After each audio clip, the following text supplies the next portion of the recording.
All rise. The Honorable Inquiry Panel Chairman, Commissioner Roberto Eugenio T. Cadiz, still presiding.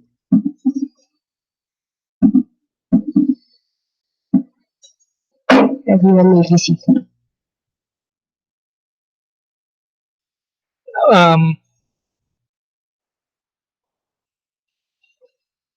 For those who are wondering why I'm the only one here now, at this important stage, two of our commissioners are on travel abroad. Commissioners Lea Tanodra Armamento and Gwen Pimentel Gana are in Marrakesh to attend a conference on migration. Chairman Gascon is in Congress attending a joint session on the extension of martial law, and Commissioner Karen has had to leave to attend to an important school matter involving her daughter. So it is just your humble representation here, and of course our consultant, Dr. Pedro Walpole SJ. I hope you will forgive us for this. Anyway, councils, are you ready to present your next witness? We are ready, Your Honors. Good afternoon again. Our first witness for this afternoon is Mr. Naduravieb Sanyo. He is one of the petitioners in this case. Can we please call him? Please swear in the witness. Good afternoon, Mr. Sanyo. We are happy to have you here with us this afternoon. Please, swear to tell the truth, the whole truth. I do so. As I mentioned, Mr. Naduravieb Sanyo is one of the petitioners in this case. He's currently the Executive Director of Greenpeace Southeast Asia, and he was a former member of former commissioner of the Philippine Climate Change Commission. Now we are offering his testimony, Your Honors, to offer his insights about climate policy, and in particular, the gaps in international and domestic policies. We're also asking him to share his experiences from bearing witness in communities and places adversely affected by climate change through his global climate pilgrimage. He will also share his reflections regarding the momentum building up among various sectors on climate accountability and climate justice issues, and will also expound on the reasons and motivation for this instant petition and relate the journey of the petitioners from the time of the lodging of this petition with the Commission on Human Rights. Before we proceed presenting him, Your Honors, may we ask him preliminary questions relating to some document. Please proceed. Good afternoon, Mr. Sanyo, or shall we call Lieb? Good afternoon, Council. Okay. I'd like you to look into documents. The first document previously marked as Exhibit multiple R to multiple R-21 refers to statement consisting of 22 pages. Please take a look at it.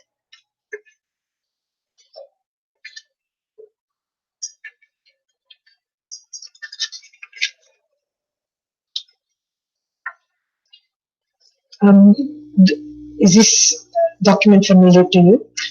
Yes, Council. Do you confirm and affirm the contents of this document? I affirm and confirm the contents are the same as the statement I submitted. And in the last page of this statement, there's a signature which appears above your name. Whose signature would that be? This is my signature, Madam Council. And the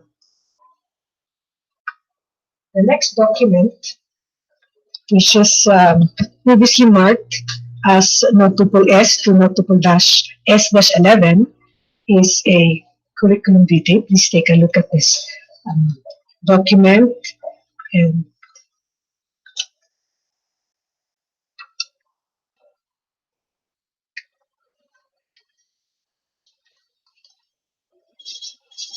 So, is this the document you submitted? I confirm that this is the curriculum vitae that I submitted. And do you confirm and affirm the contents? I affirm and confirm the content of the curriculum vitae. Okay. Your Honor, please, the two documents I mentioned have been previously marked. I reiterate, the statement consisting of 22 pages has been previously marked as notable R, to notable R-21. The signature has notable R-21-A, and the curriculum vitae consisting of 12 pages as notable S to notable S-11. This has been previously marked last December 7, 2018. Attorney Esquerra, will you confirm the previous markings? Yes, Your Honor, confirming the previous markings as manifested by counsel for petitioners, Your Honor. All right, counsels, please proceed to examining your witness. Thank you, Mr. Sanyo. Please make your presentation. Thank you, counsel. Good afternoon to the Honorable Commission and to Dr. Walpole, as well as to all of our friends and colleagues who are in the hall. Again, my name is Nadarev Sanyo. I'm widely known in the environment movement as YEB, and I'm truly honored to be providing insights to this national inquiry. I'd like to begin by reflecting on what one of my favorite science novelists, Isaac Asimov, once said. And he once wrote that the saddest aspect of life is that science gathers knowledge faster than society gathers wisdom. I think this is very true in the context of the climate change crisis. The science has become very clear, much clearer into focus, and I think this scientific debate should be over by now. But the wisdom of our societies in responding to this crisis is inadequate compared to what science demands.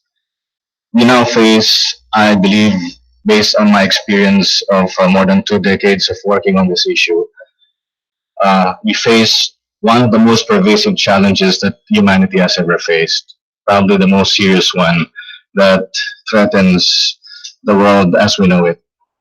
It is happening here and now, and there is really no doubt that climate change will further aggravate all of the factors that contribute to people's vulnerability to marginalization of many sectors in society and other societal problems, and therefore posing a serious threat to social and human development. One of my favorite ways of describing how we look at the issue of climate justice in relation to how people are being affected by climate change is how my scientist friend put it. Michael Mann is a scientist from the Pennsylvania State University, and he once told me that if someone asks how we can link super typhoons like Sendong or Yolanda to climate change, we should offer the baseball player on steroids analogy. And this goes this way. Take the case of a baseball player or any athlete, if you may, in any sport who converts a lot of home runs in one season, perhaps let's say 100 home runs in one season. And then later on he's found to have been using steroids. What the league will do in reaction to this will cancel or revoke all of those home runs, all 100 of those home runs. And that is the correct way of addressing that issue. That is the right response. You do not investigate each and every home run and analyze whether each of them can be attributable to the steroids. You just simply declare that he is on steroids, and every single super typhoon we will be facing is on steroids. It will have the fingerprint of a warmer planet. And because of climate change, that is what we are facing today, especially as a country that's vulnerable to climate change. The climate change conversation also talks about two key pillars, adaptation and mitigation. I'd like to simply put adaptation as basically managing the unavoidable, and mitigation as avoiding the unmanageable. Unfortunately, we're failing on both fronts. We're failing to avoid the unmanageable, and we're failing to manage the unavoidable.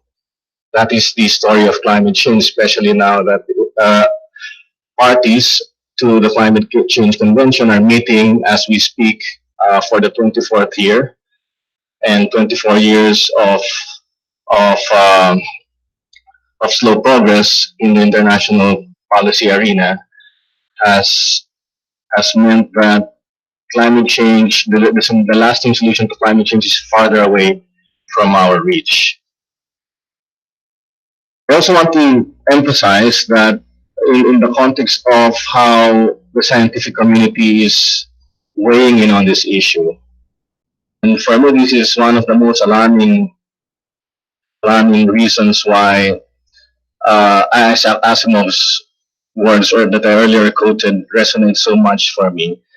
The IPCC has said that human activity is to blame for climate change, that it is extremely likely that human activity is to blame for climate change. When the IPCC uses terms like this, like extremely likely, they mean over 95% sure. That is as sure as a medical doctor saying that if you smoke, it will cause cancer. And when the scientific community uses the term extremely likely, but the politicians and the decision makers are not following suit and are not paying attention, it is very, very worrying. All of this put together means that climate change is really the defining issue of our generation. And one of the reasons why we believe in this petition, and the significance and the immensity of the responsibility around this petition, is that we will be measured by how we respond to this crisis. We will be measured as a generation, and future generations will look up to this generation on how we respond to this challenge. And despite the big challenge that it really offers all of us in this generation the rare but golden opportunity to solve it and to achieve transformative change, which I would expound on later. The climate change challenge, in my view, despite all of the problems that we see, despite all of the tragedies that we encounter, it will only make the world a better place because it's our only option. It's our only option for us to see a world that can continue to sustain all of us and sustain life. I want to uh, go now on the central theme of the climate change discourse, which is the United Nations Framework Convention on Climate Change. I have been requested by the petitioners to shed light on some of the international and national policy gaps. The main objective, or the ultimate objective, of the Climate Change Convention is the stabilization of greenhouse gas concentrations in the atmosphere at a level that would prevent dangerous anthropogenic interference with the climate system. That's a mouthful, but I'll elaborate on this one. But the ultimate objective of the convention, as described in Article 2, or inscribed in Article 2 of the Climate Convention, has a second sentence to it, and many people forget this. The second sentence is, such a level, the level of greenhouse gas concentration, should be achieved within a time frame sufficient to allow ecosystems to adapt naturally to climate change, to ensure that food production is not threatened, and to enable economic development to proceed in a sustainable manner. Again, there are a lot of elements to that. And so let me dissect the objectives of this convention.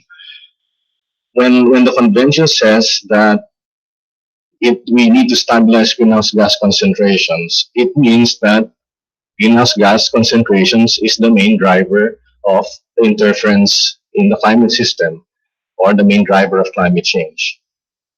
Second, that if greenhouse gas concentrations are unstable, it can lead to levels that are dangerous. The article uses the word dangerous. Third, that such interference is anthropogenic, or caused by human activities. So it's very clear that the Climate Change Convention, especially its most important article, which is its objective, lays down the predicate for how we should be looking at this issue.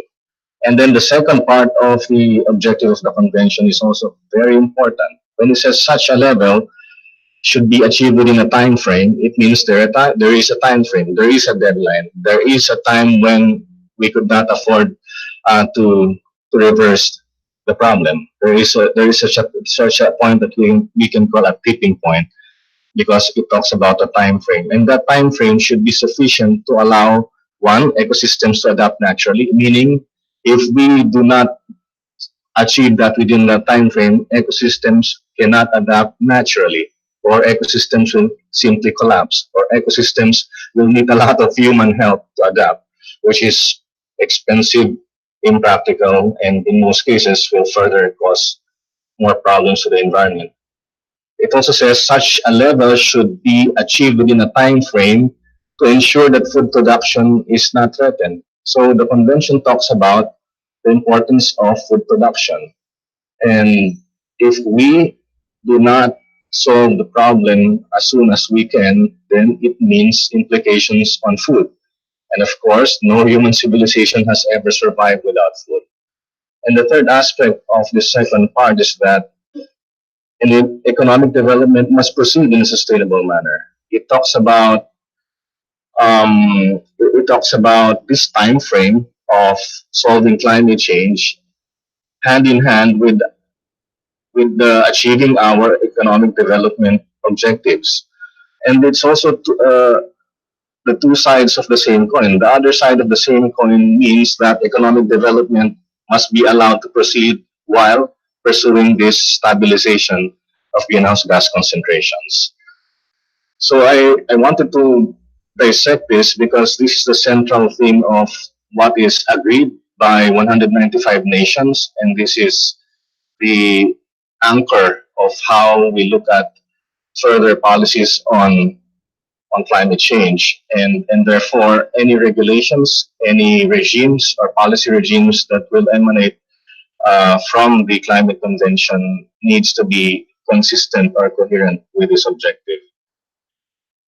When I was the lead negotiator for the Philippines in the UNFCCC, I directly work on a wide range, very wide range of issues. And I emphasize wide range of issues because climate change is complex as a problem.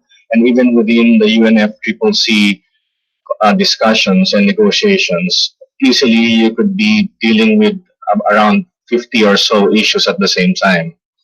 And in that sense, just to share a limitation that many poor or developing countries have when we sit on the negotiating table. We do not have the resources to send in a battalion of negotiators. We usually send a very small team compared to, let's say, 100 negotiators from bigger countries.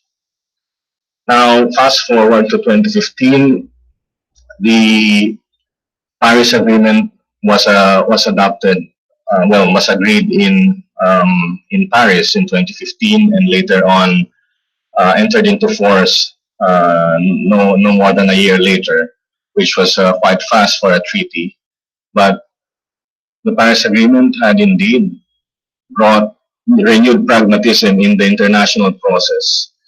Um, I think the long short of it is that there remains important work to highlight and raise the level of ambition, noting that the Paris Agreement still is a framework agreement and details are being negotiated as we speak. And in Poland right now in COP24, the countries are negotiating on the rules of how that's going to be implemented. For me, it's reminiscent of COP6, my first COP that I attended when we were negotiating the rule book on the Kyoto Protocol 3 years after the Kyoto Protocol was adopted. It's very similar. Now, 3 years after the Paris Agreement, we are negotiating on the rule book for the Paris Agreement.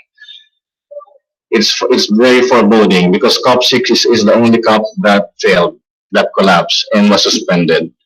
I have a very bad feeling about the meeting going on right now in Poland because when countries negotiate a rule book, it means putting details into an agreement. That is where it gets really difficult. And I'm mentioning all of that because I think that The overall message around that is if we wait for governments to act, there is not enough time. If we wait for individuals to act, there is not enough time. But if we join hands together and act collectively as communities, there is just about enough time. So, in the context of the gaps in international policy, I'm afraid it does not lend us any confidence that governments, especially with the more recent political developments around the world, and in particular, the abdication of the United States from the Paris Agreement or the pending abdication, does not help us at all in solving this problem and puts us much, much farther from what is needed. With respect to the Paris Agreement,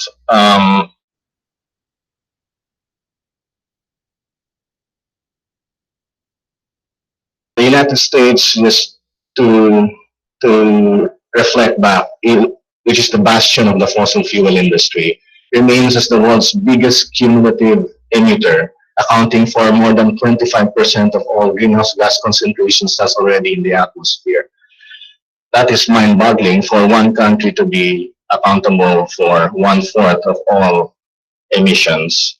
And with the US reneging on its obligations, and now clearly not just dragging its feet, but digging its heels and ultimately wishing to unsubscribe to the agreement, all of the political process is really unraveling. And the Paris Agreement, which is already incommensurate to what science demands, is in great risk. So, so we are very worried about the prospects of the international community being able to solve climate change in a very meaningful way.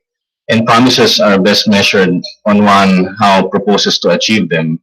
On this count, the Paris Agreement is big on goodwill, but very scarce on the concrete actions. And right now, all of the nationally determined contributions, that's the technical term for what the countries promise to do in terms of concrete action, will lead us to a 3.5 degrees warmer world, which is very far from what is safe. What is safe is much much lower in terms of temperature thresholds, and even a 1.5 degree Celsius increase, as already described in the IPCC special report released on October 8th of this year, shows that even 1.5 degrees could lead to catastrophic climate change. I think what this essentially means is that the key to solving the climate crisis lies in concrete domestic and grassroots actions and solutions. Let me now go um, to the role of the country, of the Philippines, in addressing climate change and perhaps offer insights on how policies could be made better.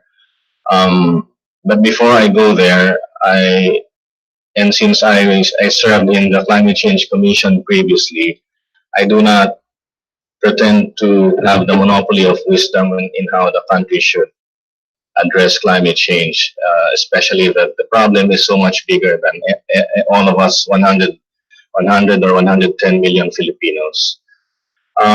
For the Philippines, my sense is that we have always said this as well, that the Philippines has good policies on climate change, in fact, more advanced than many countries.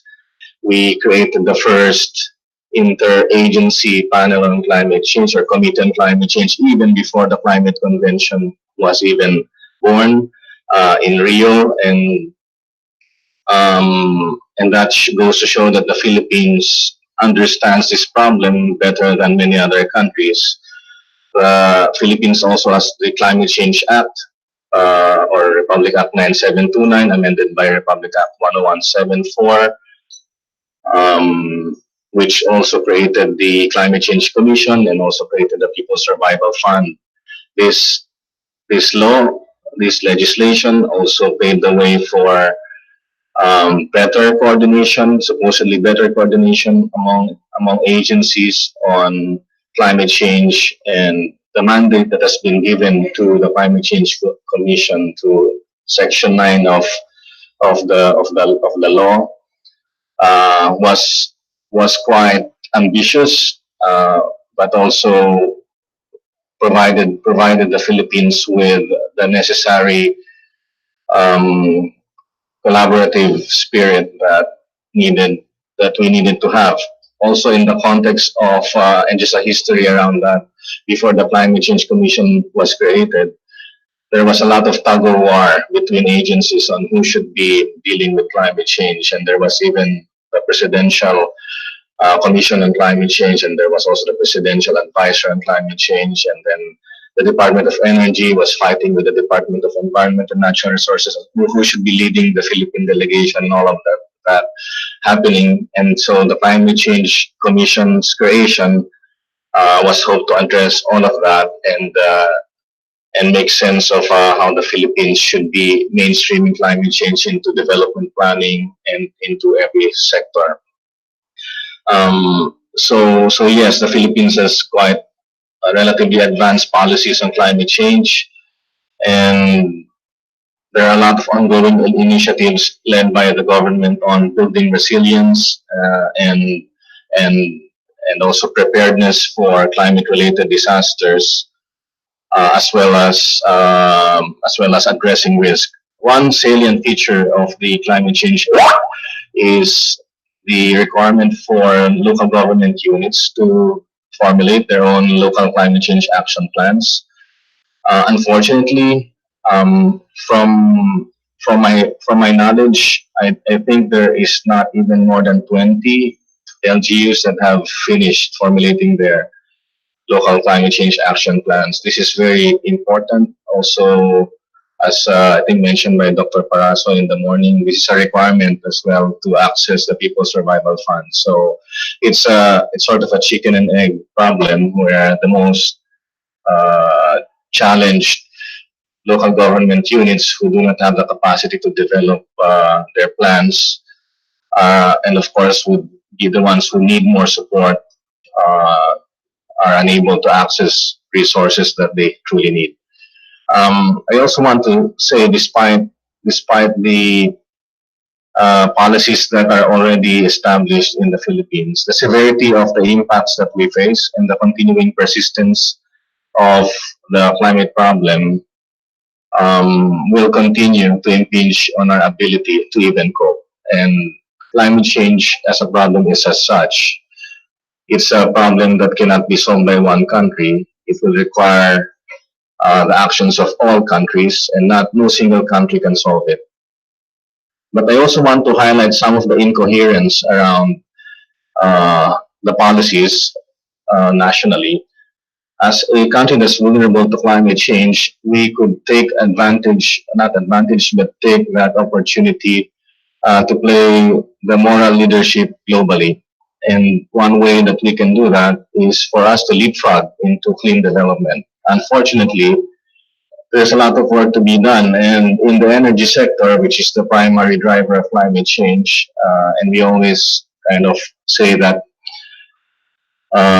the Philippines is really uh, like masochistic because we are the ones feeling the impacts of climate change, but we're not doing a lot on our energy sector towards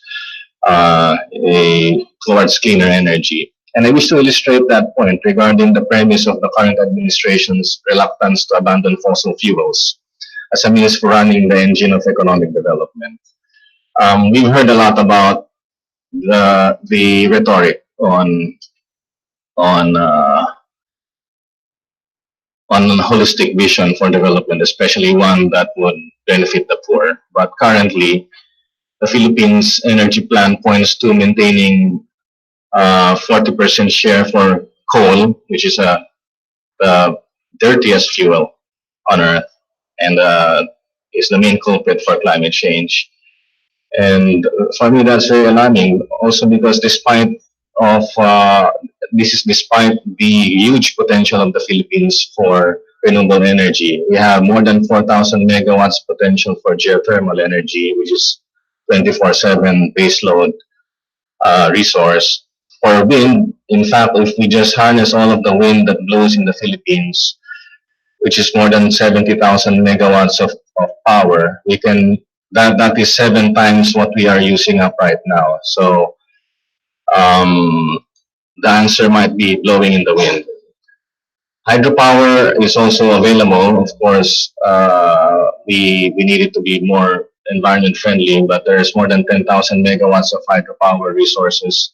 Solar, so the sun shines on the Philippines every day, and there's more than 5 kilowatt hours per square meter per day in the Philippines potential. And the ocean surrounding us, the Philippines sits right at the heart of ocean energy, whether it's ocean thermal energy, which is the difference of the surface temperature and the deep water, or tidal energy. We have more than 170,000 megawatts. So we have vast resources, but unfortunately, we are not moving towards harnessing all of this.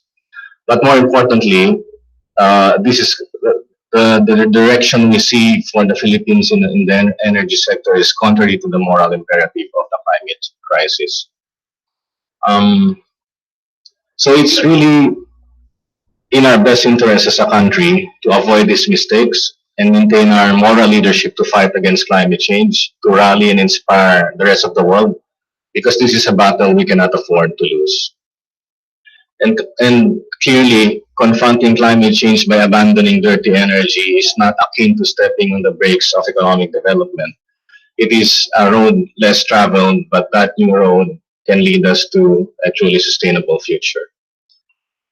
Let me now go to the third part of my presentation, which is the last part, and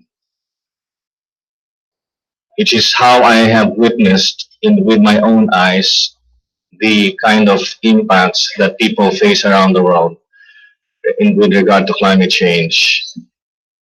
Um, at a very personal level, and my own brother is here right now in this room, and I almost lost him to Super Typhoon Yolanda when he was in Tacloban when the typhoon devastated the country. He lost a lot of friends, he lost loved ones, and and for us, this is a very personal issue because we are losing people we know, people we care about, people we love. And so from the tragedy that was not just Yolanda, but Sendong, Pablo, and every other super typhoon we've seen, I have been traveling to many places, journeying to different places, and I've seen how extreme climate events have been affecting people, whether it's in Laguna, in Batangas, in Quezon, in Camarines Norte, Camarines Sur, Albay, Sorsogon, Northern Samar, Leyte, Cebu, Bohol, and many others. Even northern Palawan is now being hit by storms when it never had any typhoons before. It also gave me a chance to see communities in other countries in the South Pacific Islands where the sea level is rising so that their homes are being eaten up by the sea. And they're also experiencing the most vicious cyclones that I've ever seen. And I was witness to their grief, but also to their courage, how they're not giving up. The people of the Pacific uh, have shown us that kind of courage and bravery that despite the uncertainty of their future, they will not take it sitting down and they will not give up. I've also been to the Great Barrier Reef and I've seen the Great Barrier Reef dying with coral bleaching, killing the biggest reef in the world. I've also seen how forests in Indonesia are being destroyed and how forest communities are facing that challenge with a lot of consternation. In Thailand, I also had the chance to meet people who were struggling with the floods and continuous perennial struggle around climate impacts on their agriculture and tourism sector. I also got to meet, of course, uh, communities in India, and in India, they are both struggling with more intense cyclones, but also melting roads and uh, extreme heat waves that are killing a lot of people as well. It's also this journey has also brought me to the Arctic, where I saw with my own eyes the melting of ice, which is happening too fast, too much and too fast. And it led me to try to connect the dots on climate change because the Arctic is very far away from us here in the Philippines, but we live in one Earth, and whatever happens there also affects us in very profound ways. And it is true because even in the Arctic, which is a very remote place, I saw a lot of plastic floating in the sea. I saw drops of oil in the ice, and it is alarming that to note that in many parts of the Arctic, when the ice will melt, it goes into the ocean, and when that goes into the ocean, we know that the ocean connects us all. Um, and finally, Your Honor, just to just to wrap up, today I have just returned from a 1,500-kilometer walk from Italy to Poland, joining other pilgrims, and we are carrying a more heightened sense of urgency. We've also learned how people in Europe, in 7 different countries along the route, are facing climate change in very compelling ways, and also in a way that it is becoming a challenge in Europe as well because of climate refugees going into Europe, and so it is with this spirit that I'm honored to be one of the petitioners in this instant petition. And the urgency that we feel is not just scientific or political. It's very personal for most of us as we have witnessed in these proceedings. Um, and so I'd like to end by saying that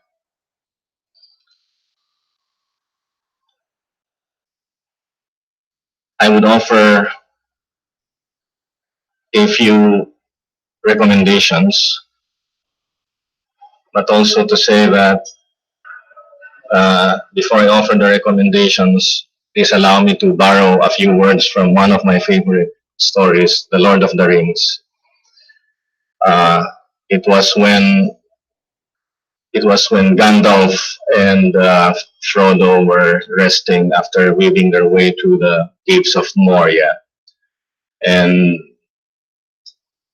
Frodo was very worried because he had received the ring, and he said to Gandalf that I wish it not had happened in my time, meaning I wish that all of this danger of the return of Sauron would not have happened in my time, as Frodo was saying. And Gandalf told him, so do I, and so do all who live to see such times. And then he goes on to say, but that is not for them to decide. All we have to decide is what to do with the time that is given us. I think that is also the message for all of us. It was not for us to decide whether climate change is a problem it will be in our hands today. I guess the responsibility for that rests on powerful and wealthy forces, but we do need to decide what to do with the time that is given us. I believe that in the context of what needs to be done, I offer my humble recommendations. First is a mechanism, of course, so that we can monitor vulnerable communities who are facing climate impacts at the governmental level, especially. We do need to see a serious carbon abatement program globally. It can be ideally a carbon tax or at least a clearly regulated cap and trade program where we only provide a realistic allowance for emissions.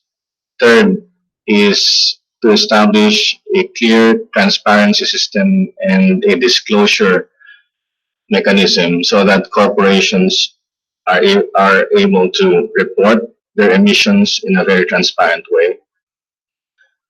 Fourth is a just transition plan internationally, but also domestically. My fifth recommendation is for the Philippines in any of its delegation to carry a strong human rights and climate justice position in any international or intergovernmental body such as the UNFCCC. And my sixth recommendation, which could very well be my only recommendation if I were asked to give one recommendation, if I am asked how do we solve climate change, is we empower women. Thank you. Thank you, Yeb. Um, Your Honors, may I be allowed to ask questions? Okay. Thank you, Yeb, for your presentation. I'd like to start with the last part because you identified 6 recommendations, and I'd like to get a sense from you on whether we have in the Philippines certain building blocks that we can build upon to pursue some of these recommendations, at least some of these recommendations. Thank you, Madam Council. Building blocks on whether this recommend how this or whether we have the building blocks to pursue these recommendations. It's very hard to answer that question. For one, building blocks of solutions require on a healthy democracy and the strength of institutions. If institutions are not strong because our democracy is weak, any kind of building block will never be sustainable. That's my view. But we do have institutions, we do have policies that are in place, and I think what distinguishes the Philippines from many other countries is how we appreciate the climate problem with a deeper understanding. So we have a lot of experts who understand all of these issues, whether it's monitoring human rights, whether it's carbon abatement, whether it's transparency and disclosure, these things that Filipinos are very good at. And one element as well that's important around these recommendations is the collaboration across sectors. We need government to be engaging civil society and engagement with business and industry as well. This can only be possible if there is that strong collaboration. So I do feel that we have those elements in place, and if we work around strengthening those sectors, then I think these recommendations could very well be pursued. I do have a big concern around empowering women. We've always talked about gender equity for many decades. We've always talked about mainstreaming gender. I think we've managed to mainstream gender in a very wrong way. And now we do live in a world where the gains of the women's movement, for instance, have been negated by the gains have been negated by the way our democracies have evolved. So I'm very worried about that. Still on empowering women, a further elaboration on what specific areas of work or specific programs that need to be prioritized. Yes, women have always, since time immemorial, been marginalized, and I do not mean to be interpreted as not paying attention to other genders, but women have always been the most marginalized sector in society, and the patriarchal economy has led us to this climate change crisis. And it is my belief that if we change that and and establish a different system and pursue a different system of economy that is based on truly an equitable society, then we can. But that is again a very generic insight. Um, it is very important that we pay attention to, for example, how women are being affected by climate-related disasters. There needs to be gender disaggregated data. There needs to be thorough analysis of how uh, women are participating in decision making around solutions for climate change, but also participating in reconstruction and rebuilding measures. And decision making, of course, in government is crucial in the context of empowering women, but it should not merely be token empowerment. It needs to be uh, truly a means to um, dismantle the patriarchal system. It's very clear for me. It's very clear that this is the big picture, but there are a lot of things that need to be done at the detail level. Okay. In your statement, you acknowledge the role of national human rights institutions in the global movement for climate justice. So I'd like to know from you, in conducting this climate inquiry, what would be the significant contribution of the Philippine Commission on Human Rights in strengthening climate action? Thank you for the question. Yeah, the CHR, like many other national human rights institutions, allow our vital voices to be heard. And even this instant inquiry will go a long way in changing the dynamic around the climate change discourse, how climate change is seen. And the CHR plays a very big role in allowing us to use the human rights approach to addressing climate change, whether it's in the energy sector, in the transport sector, in agriculture, in health, in education, in social development. If you have a human rights approach to all of this, then the CHR can play a very big role to that. Of course, the CHR could very well fulfill its overall general mandate, which is to protect and promote human rights as a universally recognized in accordance with the Paris principles, and that is a mandate that will be very important in relation to climate change. SDGs, or the Sustainable Development Goals, has been strongly linked to human rights, and the CHR could also play an important role in leaving no one behind, which is the mantra of the 2030 agenda. Um, we can also talk about complaint handling. The CHR obviously handles complaints, and if there are any complaints related to climate change and human rights harms, the CHR should have the ability to entertain these complaints and handle them with dispatch and with effectiveness.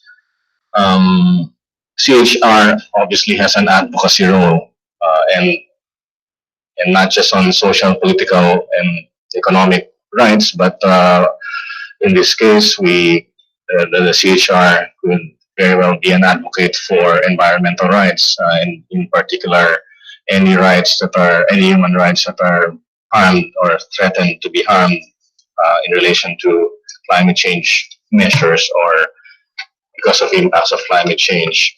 I would also think that, um, as I have observed throughout the progress of this petition, the CHR has been very effective in bridging uh, between government agencies and civil society and business. So that is a role it can also play. Um, and when we talk about climate change, it's a very wide range of issues, whether it's access to water, access to sanitation, the right to safe and adequate housing, the right to live, the right to food. All of these things are very important. So when when uh, when we talk about this wide range of issues, the CHR obviously plays a very important role in advocating for better policies. And if there are policies or laws that are inimical to the interests of people in relation to human rights and climate change, then these laws and the CHR can recommend changing these laws. Thank you, Yeb. Your Honors. Thank you, Dr. Walpole.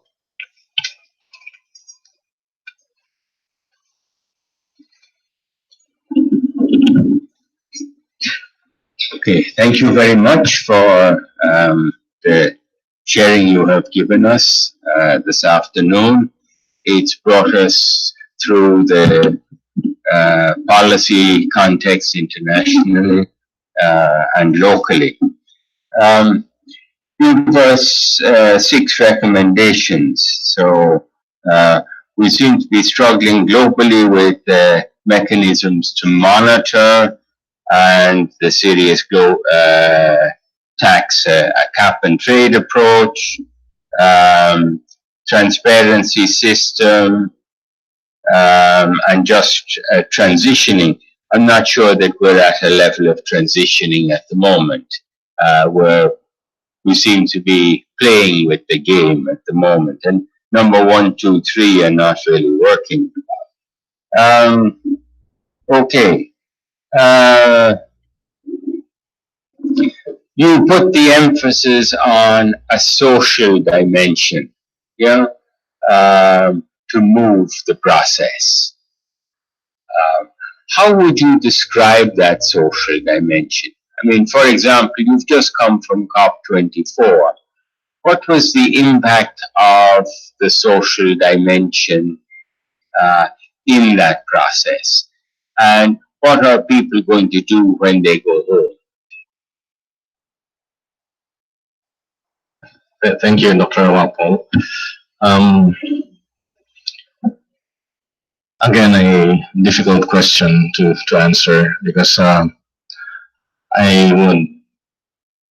would profess that I'm not in a position to measure that the impact of any social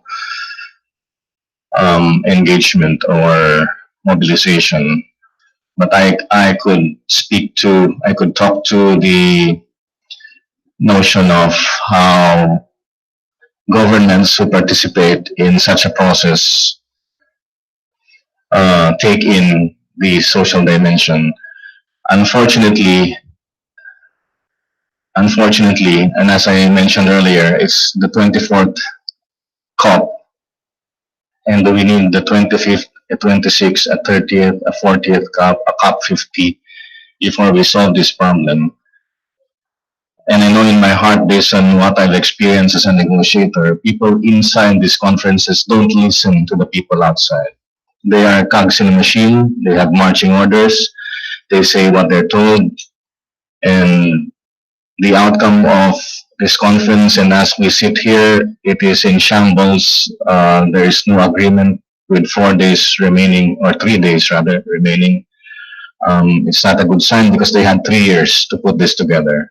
And if 3 years were not enough, 3 days will not never be enough. So they might have an outcome to save the political process. It will be a compromise, a compromise that is watered down, a compromise that will not move us any closer to solving climate change, or in particular, a compromise that will not allow us to prevent a 1.5 degree scenario. That's my honest opinion around that. But on the other hand, I find it very uplifting to see that so many people around the world and so many communities now are standing up on this issue.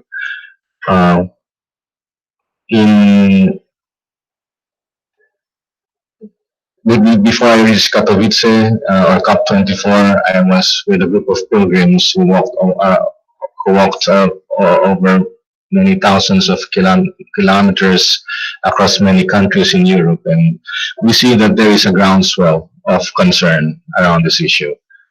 I must mention that I am excited with the prospects of a larger segment of society because faith communities are already being very active on this uh, on this conversation, but not just a conversation, but in pushing for in pushing for political um, solutions to this problem. And I am very encouraged to see that spiritual leaders are weighing in very strongly.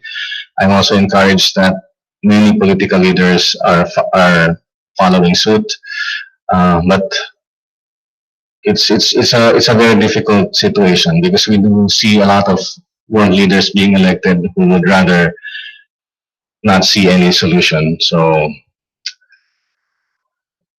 a lot of work needs to be done. But in any case, we just have to keep trying. think we've been listening here for many months now to horrendous life.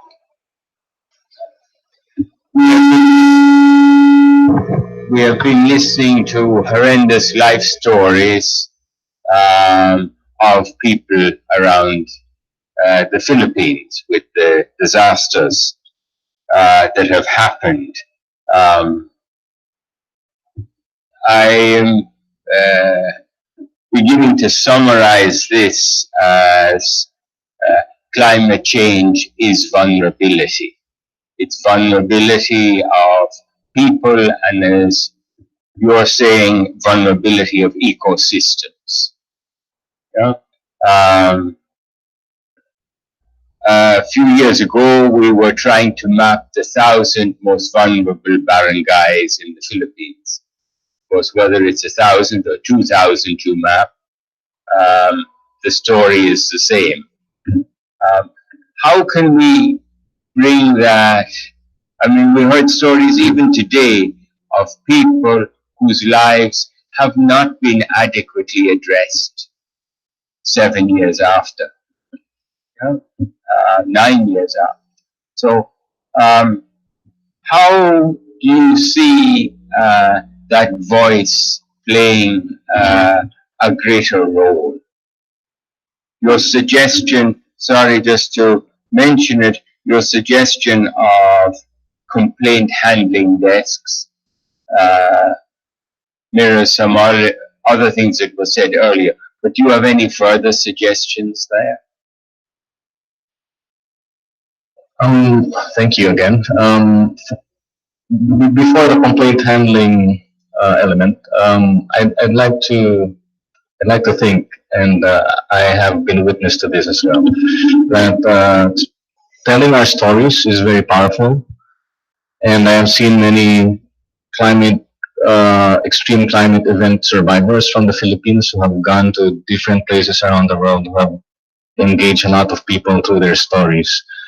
And some of them have been involved in this whole in this petition, but also others who have survived different extreme events in the Philippines. They are reaching out to larger audiences, and it's changing the way people see this problem. Because in many parts of the developed world, they only see climate change as shedding a few more winter clothes, or their wine is going to get better, or they're going to get less snow, and things like that. But for us, it's very much a matter of life and death. And when they hear these stories, when they see these stories, it gives them a different perspective of the world. And if we manage to do that at a larger scale, I think we can turn the tide of apathy around the climate issue. And that is, for me, very encouraging to see. We see that in the stories that we've heard here in this hall, but we also see that in the stories that have been told in many places. And the Philippines is not alone in not narrating these stories. We have our sisters and brothers from the Pacific, from Latin America, from Africa, from many different parts of the world. So I think this narrative needs to be out there because the dominant narrative is also too powerful. The dominant narrative is complacency and business as usual, and we need to counter that. On the particular element on complaint handling, um, maybe what I can offer is indeed, yes, I think uh, you are suggesting. I seem to sense you are suggesting that the complaint handling responsibility of the CHR could very well be enhanced so that people who have suffered from impacts of climate change, such as storms or even dry spells, and those who suffer every day because they have to fetch water from a very far place, I think needs to be integrated into a more local mechanism, but also complaint handling is a two-way road. If there are no complainants, there's no complaint to handle. And if people don't understand that their rights are being harmed or being violated, then there will be no complaint. So I think it's really important that people become educated on when they suffer from super typhoons, that they see this also as a violation of their human rights.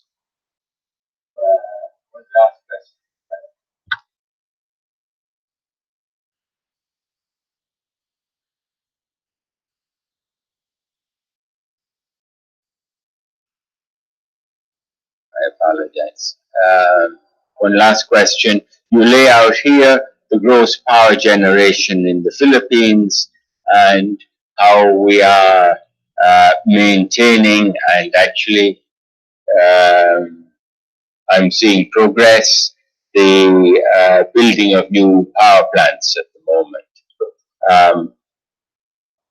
Given that you see this as much a social process as you do, shall I say, a political process at the moment, how better can we get whose attention on this?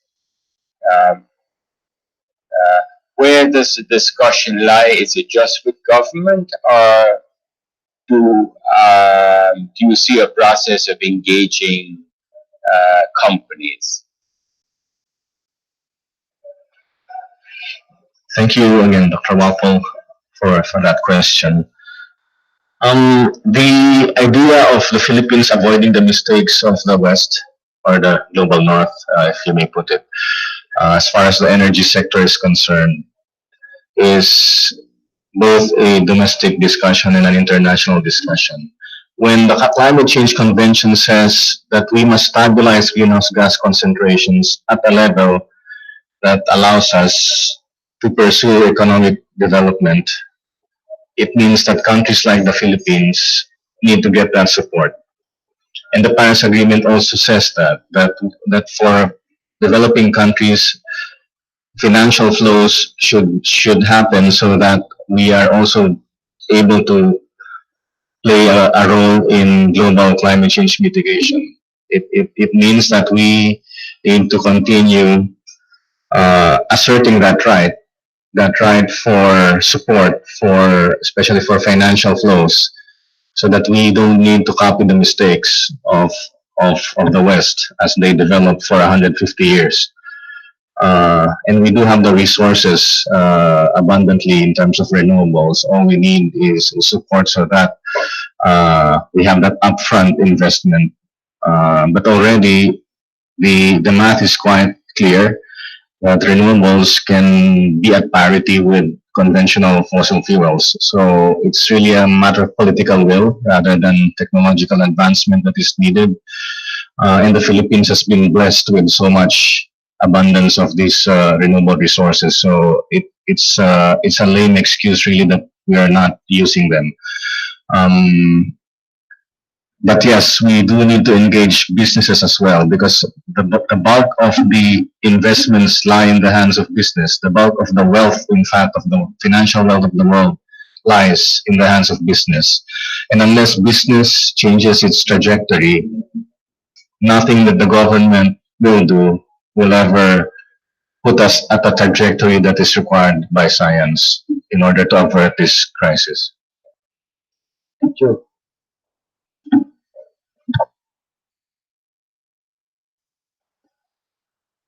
Thank you, Mr. Sanya, for your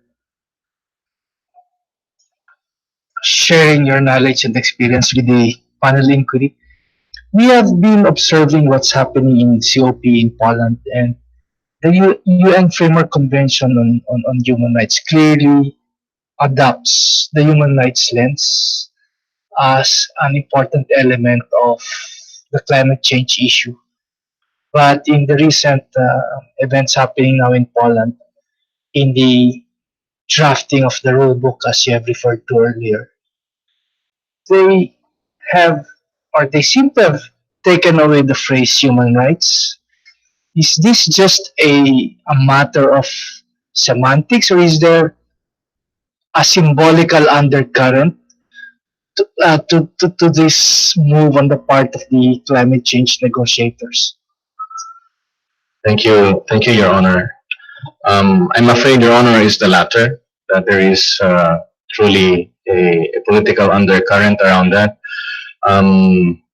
Indeed, the phrase human rights have been, any reference to human rights, in fact, have been deleted out of the text for the rule book. And any reference to compensation or even any reference to the scientific community's latest report has been removed from the text. So it's very alarming that both human rights and science are being ignored at COP24.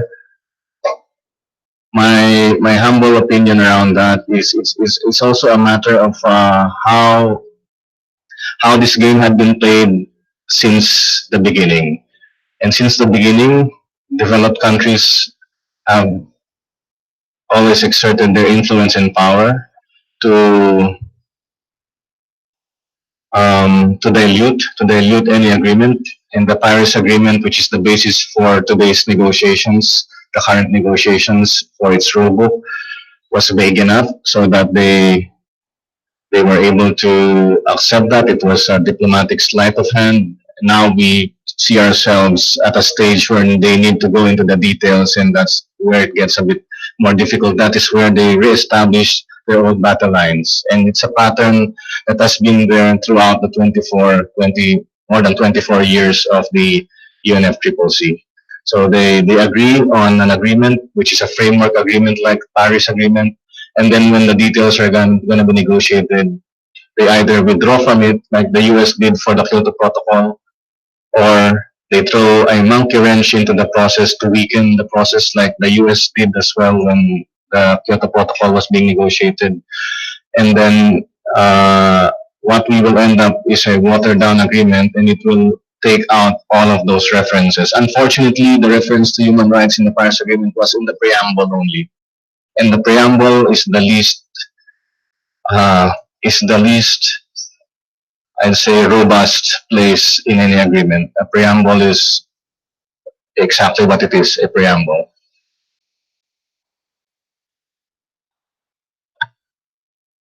But the preamble reflects the overall framework of the agreement.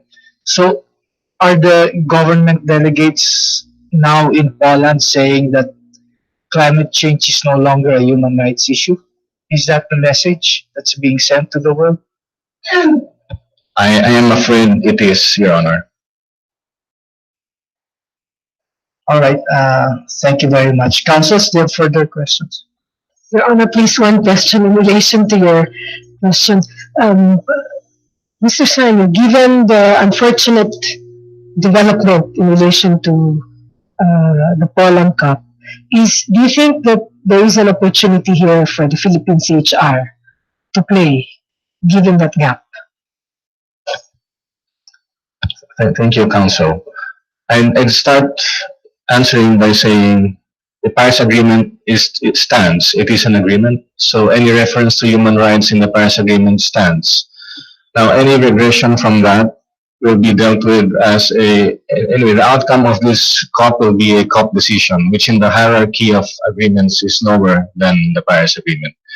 But that notwithstanding, I I do believe that the Philippines, and through perhaps this petition and this inquiry by the CHR, we can serve as a model for integrity on the promotion of human rights as an important aspect of the climate change conversation. So we can set that leadership role, and I think this case is also inspiring a lot of cases around the world. It was humbling to hear that many new uh, pieces of legal action and litigation that's happening around the world has been inspired by this petition. For me, that's truly humbling because when we filed this about 3 years ago, we never imagined that we would get to this point and that more people and more communities around the world would start standing up for their rights and for their future. So there is a lot of optimism despite, for me, there's a lot of reasons for hope and reasons for optimism despite what is happening to the international negotiations. Um, it is for me even a bigger reason for us to take action within our community and at the level of our institutions, and not wait for world leaders to act. Thank you, Mr. Sanyo. Your Honor, please, we have no more questions. Thank you very much. The witness may now be excused. Counsels, do you prefer to go directly into your presenting it to witnesses, or would you prefer to go into a several minutes break? Can we have a 5-minute break? All right, Your Honor? we'll go into a 5-minute break.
All rise. The Honorable Inquiry Panel Chairman, Commissioner Roberto Eugenio T. Cadil, still presiding.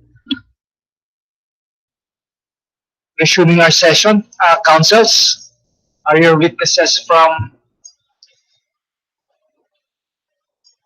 South Africa or London ready? Good afternoon, Your Honors. May we call on our fifth resource person, Mr. Kumi Naidu. He will be presenting via Skype, Your Honor. All right. There, he's online already. Please go ahead.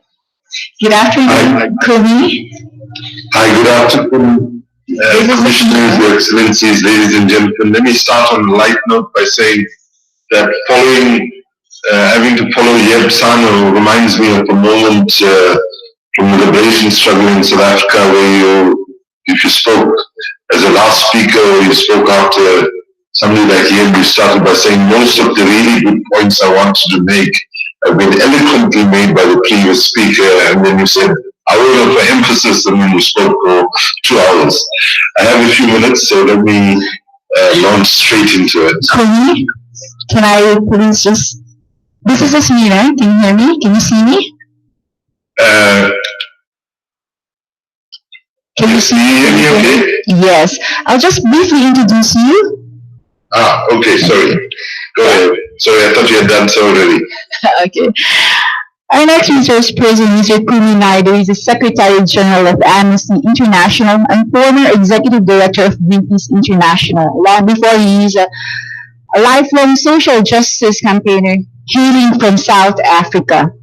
We are offering the presentation or testimony of Mr. Naidu to share his expertise on the topic of climate change and human rights, specifically human rights obligations and responsibilities related to climate change and the role of the Commission on Human Rights of the Philippines in this global issue.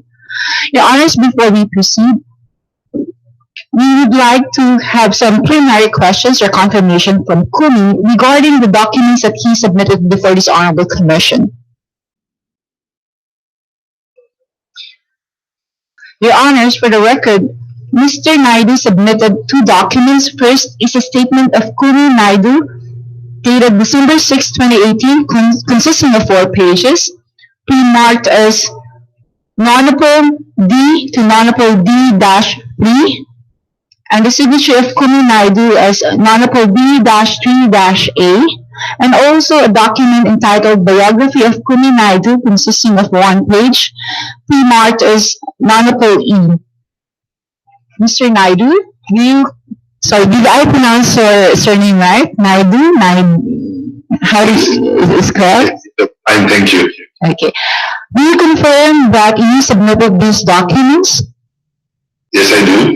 Do you confirm and affirm the statements you made in the document entitled Statement of Resource Person, Kumi Naidu? Yes, I do. You also confirm the signature that you placed on the last page of the statement? I do. That will be all for the confirmation. May we ask for a confirmation from the clerk of this Honorable Commission as to the marking of exhibits? Confirming the markings as manifested by Council, Your Honor.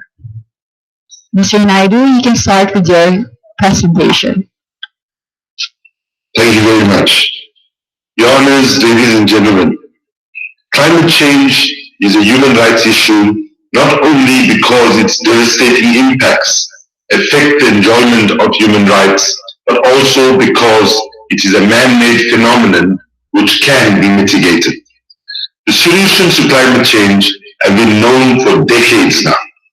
If people in the Philippines and all around the world continue to experience unbearable losses because of climate change, it is because those with the obligation and responsibility to act have done nothing or far too little.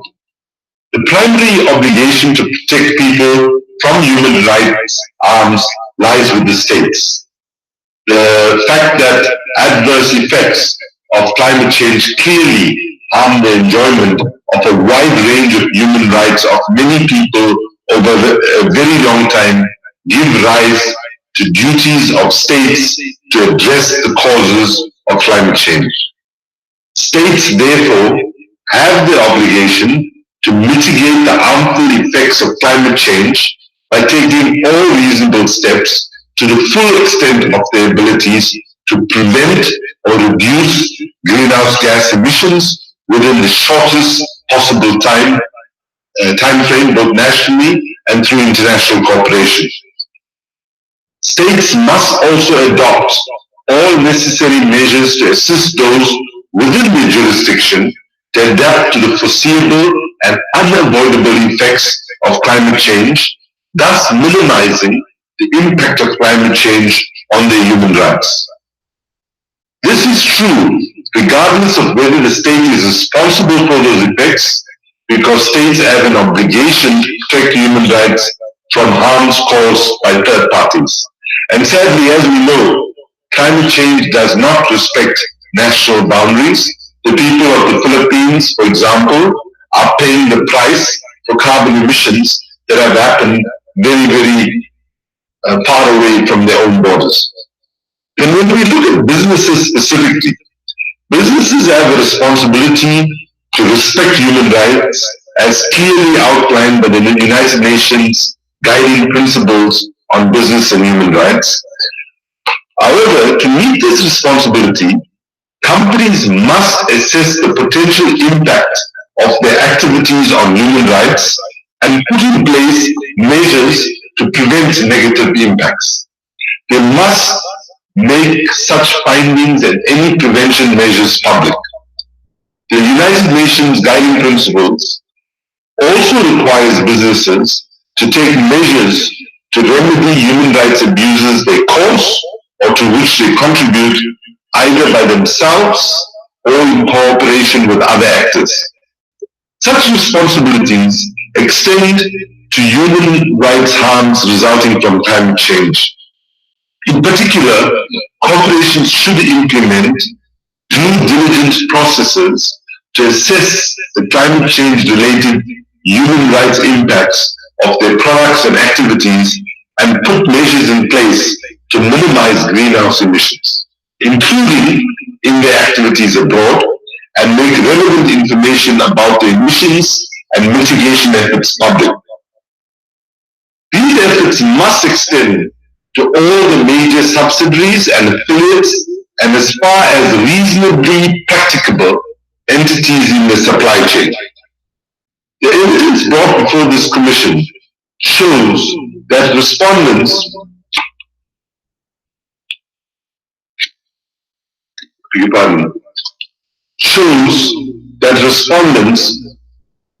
have failed to comply with their responsibility to respect human rights. The 47 respondents are so-called carbon majors.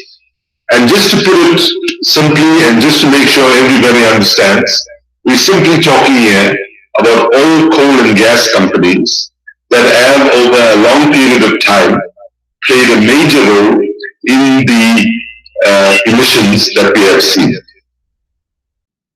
So they are responsible through their products and operations for a significant part of the carbon emissions produced in post-industrial times and therefore have contributed to climate change.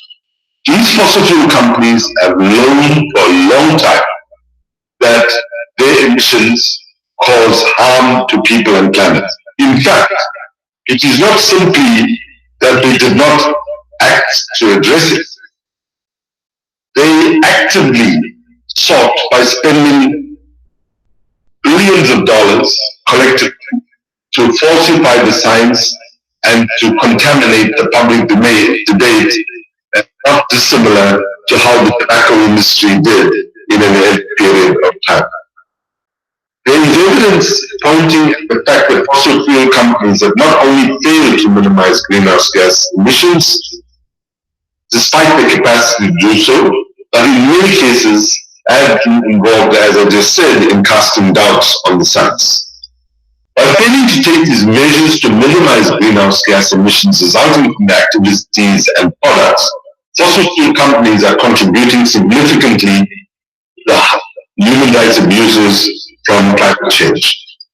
I want to, at this point, pay tribute to the role of Philippine Human Rights Commission. What you are doing here has implications way beyond the people or the realities in the Philippines. You are contributing to a development of climate litigation and to get us to a point where we'll be able to win significant battles in courts. As Yepsano said, Philippines case has inspired climate litigation across. Just less than 2 months ago, the IPCC confirmed that not exceeding a global warming of 1.5 degrees is an absolute imperative to protect human rights in the coming year. It also sent a new wake-up call, sadly, a call that has not yet been heard, as shown that we have over 12 years to halve carbon emissions in order to aim for the 1.5 degree target. Continuing to rely on fossil fuel extraction and production will bring humanity to the brink of collapse and destruction. It is a selfish, short-sighted and suicidal approach. Carbon majors cannot continue to put the economic interests before the public interests of human survival and human rights. In the face of this urgency, the Commission cannot afford any hesitation. It already gave an incredible proof of responsibility by recognizing its duty to inquire into this matter. It has now the potential and the capacity to recognize the legal responsibility of carbon majors for the human rights harms that people in the Philippines have suffered or might be exposed to in the future. The Commission can therefore become an inspiration for all human rights bodies and organizations, including other national human rights institutions, especially for those that have remained unimpeached in the face of human rights violations resulting from climate change. This movement, Your Honor, ladies and gentlemen, we need everybody to live up to the responsibilities to act climate change and protect human rights. This Commission has now the opportunity to play its part and a leading role. By positively responding to the petitioner's first prayer and recognizing the legal responsibility of the responding carbon majors for human rights abuses resulting from climate change, the Commission will take an historical step in equally ensuring the to all those who have suffered as a result of the actions of these companies, but also in ensuring that a different future for people of Philippines, humanity as a whole. In conclusion, Your Honor, it's really important to note that people like Yepsano and myself, who have been involved in the climate change movement, have probably at some point have said, save the planet, save the environment, save the climate. The good news is the planet does not need saving.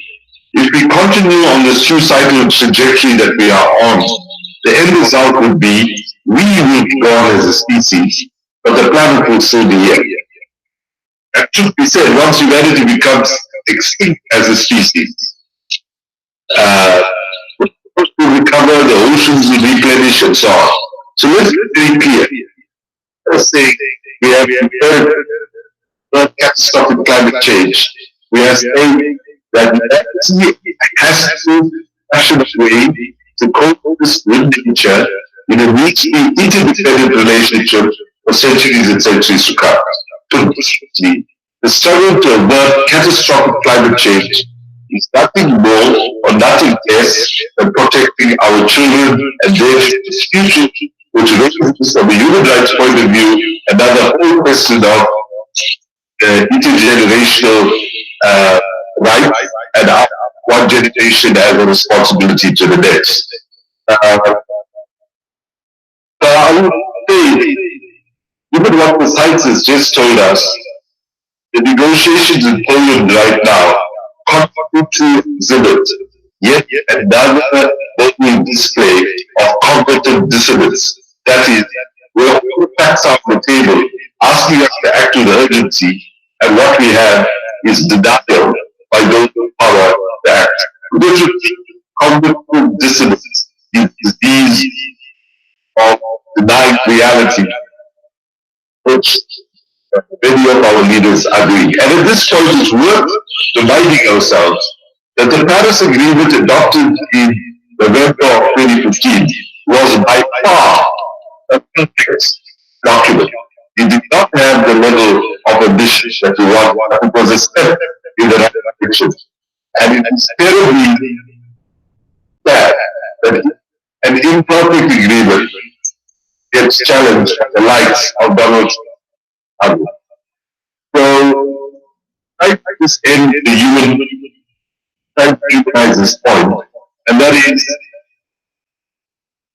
in 2014, together with Tom and Andreas, then the head of Greenpeace in Southeast Asia, Yeb Sano, and many others, I believe it was Typhoon Ruby, I believe it was known as. And we were sort of trying to get ahead of the typhoon to communities where we could support them with solar lamps and so on, and to deal with them when the typhoon hits. It is extremely sad to see that those that are left in the front lines of vulnerability are generally those that are the poorest, those that have least resources, and so on. And when we look at what's coming out of the Pacific, for example, in June of 2015, flooding in the Pacific was 1.5 to stay alive. And by 6 months' time, when we were in Paris, and there was a demonstration, and I was chanting 1.5 to stay alive, two people from the Pacific came to me and said, sorry, the slogan has changed from 6 months ago. The new slogan is 1.5. Invite survival. So let me just conclude by thanking once again the Philippine Commission for Human Rights, the leadership role they have played in taking this case. We hope that this will contribute substantially to the fight for human survival, which is what the fight for the stop of climate change means. And we will end by reminding our politicians, our business leaders, and all those in power to make a difference that nature does not negotiate. We cannot change the science, and we change political will. And political will is a renewable command. Thank you very much. I'll say that on behalf of the Thank you, Mr. Naidu. Commissioner, can I just ask one question? Please go ahead. Mr. Naidu, I'll take this opportunity to ask what recommendations can you give to this Honorable Commission as it concludes its public hearing today that you think will add value to this conversation and that could be reflected concretely in its resolution that might be issued next year? Thank you very much. Firstly, I think that the petitioner's request should be received and reflected upon not only positively in general terms, but I would urge the Commission to, in its reflections and the statements that it issues next year, that I would appeal to the Commission to reflect very strongly the tone of urgency, recognizing that we have a very small window of opportunity for us to make that transition from an economy that is driven by dirty, brown, fossil fuel-based energy to an economy that is driven by clean, green, renewable-based energy. And that very short window, small window of opportunity is fast closing. So bringing a tone of urgency would be extremely helpful. Secondly, I would say that doing everything in your power to advance this complaint by the petitioners as far as Filipino law allows you to do so, and to do so with the knowledge that even though the carbon majors are more powerful than many governments around the world, I would say are more powerful than most governments around the world, I would say to the commissioners that please know that there are people in virtually every country around the world rooting for the petitioners, hoping that this case will break new ground and will contribute to the overall fight to avert catastrophic climate change. Thank you. Thank you, Mr. Naidu. That will be all, Your Honors. Father Walpole? Just a quick comment, if I may. I was going to ask about recommendations, but these recommendations will be coming out next year from the Commission. How best might they be, I'm thinking in a sense, communicated or taken up in a further global understanding of the challenge? How can they be utilized effectively? Usually recommendations are in a folder and they're on a shelf and they gather dust. Thank you. As we have noted already, the area of climate litigation is an area that is developing very fast, but is starting from not a huge body of precedent. I think that there are questions that remain about whether there is possibility of litigation at certain international legal options. So the question here is whether we can convince the Filipino government, because I think in terms of jurisdiction, say with the International Court of Justice, for example, it would be state parties that might have the possibility for, kind of formal litigation at the international level. However, I would say that what's critically important is to explore whether the Filipino legal system, to the maximum, whether it can own the companies that made huge amounts of profits and have acted with impunity and without accountability, is whether in fact we can hold these companies accountable. In an ideal world, and I think we should not give up on this vision, is that people in the Philippines that lost everything during those successive typhoons, and some that will sadly come to lose everything because we know that things are not going to get better, it's going to get worse. We need to,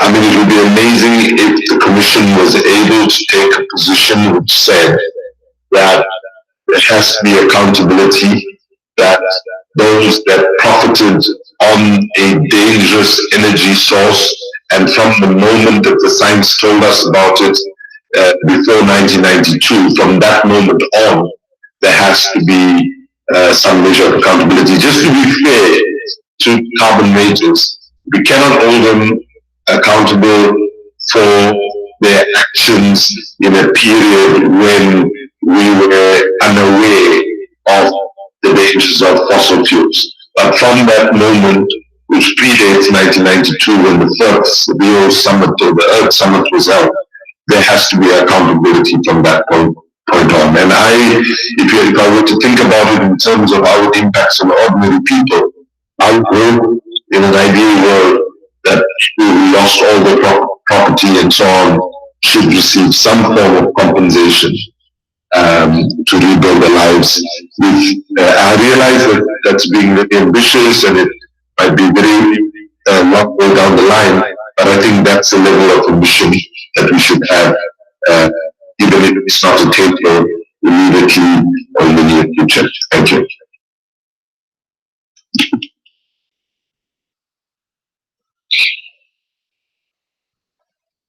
I have no questions for the witness. Thank you very much, Kumi, Thank you. for taking time out to testify before the inquiry panel.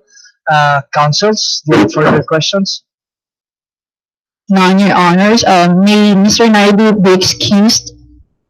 Okay, Mr. Naidu is excused. Thank you, Kumi. Thank Thank you very much. I wish the Commission well with its work. Thank you. We're going to a 10-minute break to set up the connection with your next witness. I was asked that you would be needing at least 10 minutes. So let's get into a 10-minute break.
Sound check, test mic 1, 2, sound check. Sound check, test mic 1, 2. Good morning there and good afternoon here.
All rise. The Honorable Inquiry Panel Chairman, Commissioner Roberto Eugenio T. Cade, still presiding. Session is now resumed. Councils, are you ready with your last witness? Yes, Your Honor. Good afternoon again, Your Honor, and Father Peter Walpole. Good afternoon, Dr. Margarita Wiwarinki Singh.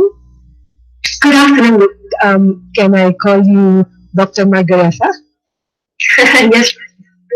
Okay.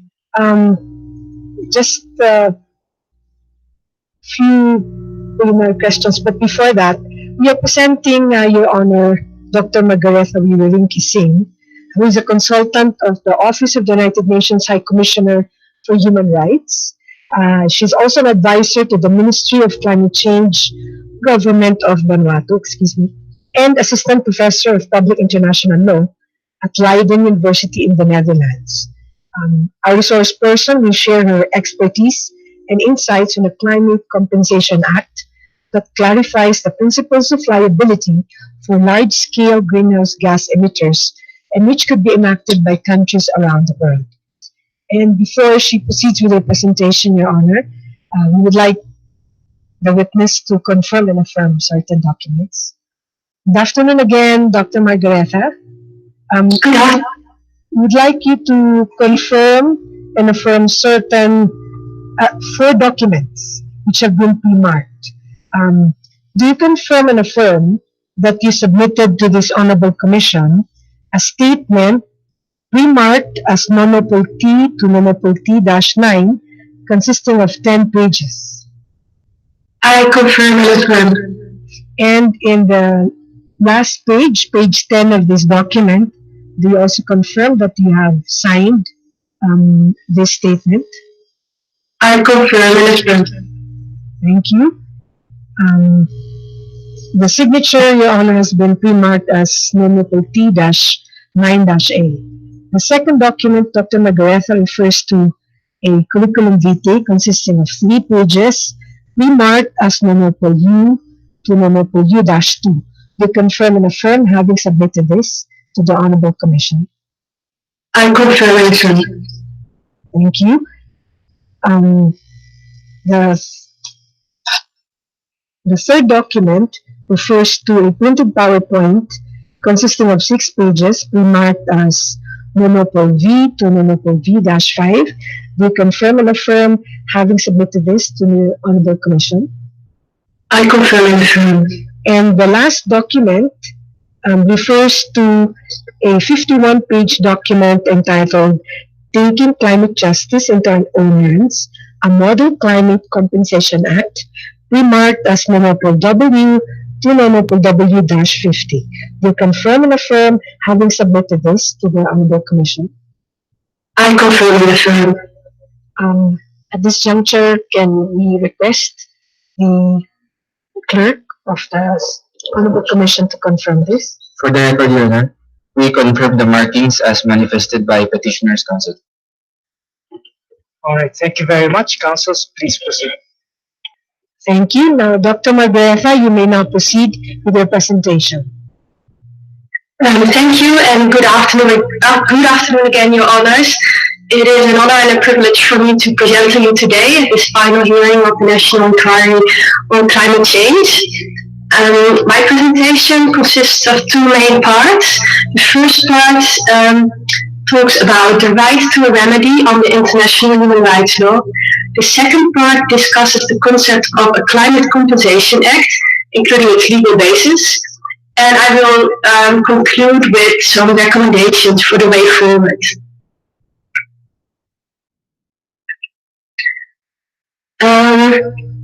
So starting with the right to a remedy. What is the legal basis for climate change victims or survivors' right to a remedy on the international law? Of course, we must bear in mind that the core international human rights treaties do not provide for a right to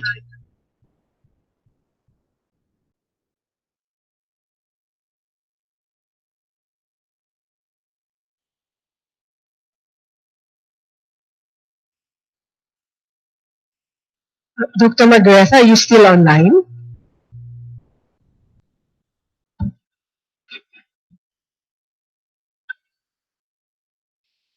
we ask our technical problem, people where the problem is coming from. Is it from our end? It's from our end. What's the problem?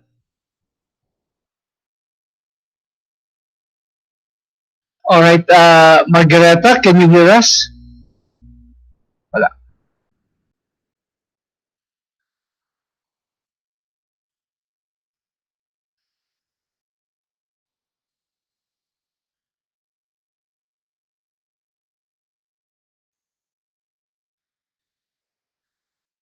All right, we'll take a 5-minute break.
Your Honor, please, may we proceed? All right, we are now resuming our session.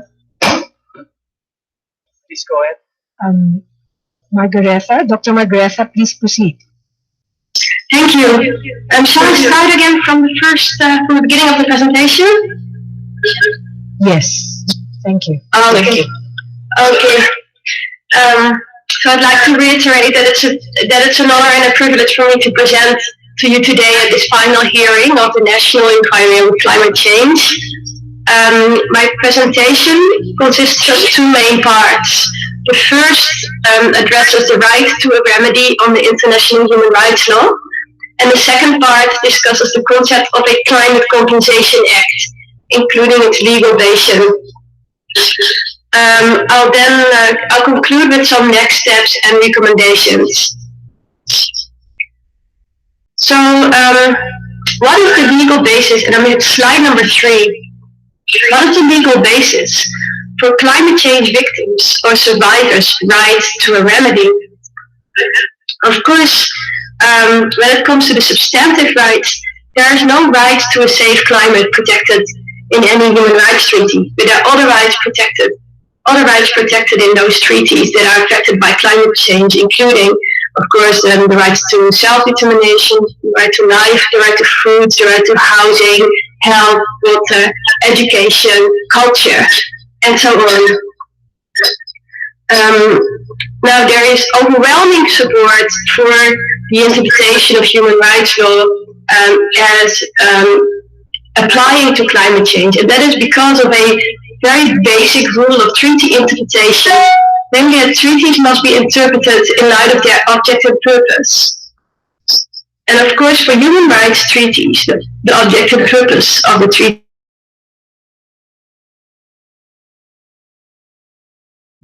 Of course, that is very important in the context of climate change, because if you the pollution that is occurring today and the contributions to climate change that are made today will have an impact on the enjoyment of human rights in the future. So the right to it's clear from existing human rights law that human rights law applies to conduct that is going on today that affects the enjoyment of human rights in the future, and that is part of the right to remedy. So victims or not, people who may be convicted of human rights violations have a right to try to do something about that before the violation occurs. And of course, we are what I've been discussing so far is international human rights law, and the obligations on the international human rights law are primarily on the states. Now, the national inquiry deals with the responsibilities of carbon majors. But here, when it comes to providing remedies, the burden is really on the states. So states must ensure that victims or potential victims of human rights violations have access to remedies. And that applies also when the human rights violation or threat of a violation is the responsibility of private actors. So states must ensure that victims can find redress for human rights violations or potential violations committed by private actors. Now, for governments to actually do that, to give effect to the right to remedy in the context of climate change, one possible way of helping to ensure that victims of climate change can access redress is through the adoption of national legislation. And that idea is discussed in the report that I provided as an annex to my statement. So together with Andrew Gage from West Coast Environmental Law, I have worked on a concept of a climate compensation act that can help victims access remedies in the context of climate change. Now, the aim of such legislation would be to make clear the legal consequences for the failure on the part of major fossil fuel polluters to reduce greenhouse gases through national courts. And I'm on slide number 5. Now, the legal provisions that are contained in that Model Climate Compensation Act are based on common law and statutory principles that exist in common law countries. And to an extent, principles and laws from civil law countries are blended in as well. Now, the concept of a Climate Compensation Act is based on two important prepositions. First, it has never been legal to knowingly destroy property, lives, and indeed nations, either in international law or national law. So in other words, we do not agree with the interpretation that is put forward by some legal scholars that greenhouse gas emissions are completely unregulated. Here the proposition is exactly the opposite, that the assumption is that it's actually not legal. And the second proposition is a country has legal authority over harm that occurs within its borders, even if the causes of that harm are global. And of course, that aligns very much with the principle of international human rights law, that a state is responsible in any event for protecting the rights of persons within its territory and jurisdiction. Of course, there's also extraterritorial obligations of states under international human rights law, but what is very clear is that in any event, states have obligations towards persons who reside within their own jurisdiction and territory. Excuse me. Now, why would a country adopt a climate compensation act? Now, first of all, and this is most important from a human rights perspective, of course, to protect the rights of victims of climate change or to prevent human rights violations that would otherwise happen as a result of climate change. It also would provide much needed clarity to the companies and entities that contributed most to the harm. And of course, this clarity can help accelerate the transition to a clean economy or a clean forms of development, because it discourages pollution and encourages other ways of production and consumption. Now, even if a climate compensation act would merely clarify existing law, it will enable climate change cases to be resolved more quickly and cheaply, because the rules are more clear, so it provides legal certainty to all parties involved, potential plaintiffs as well as defendants and the general public and the government, etc. Excuse me. Now, there is precedent for adopting legislation of this kind.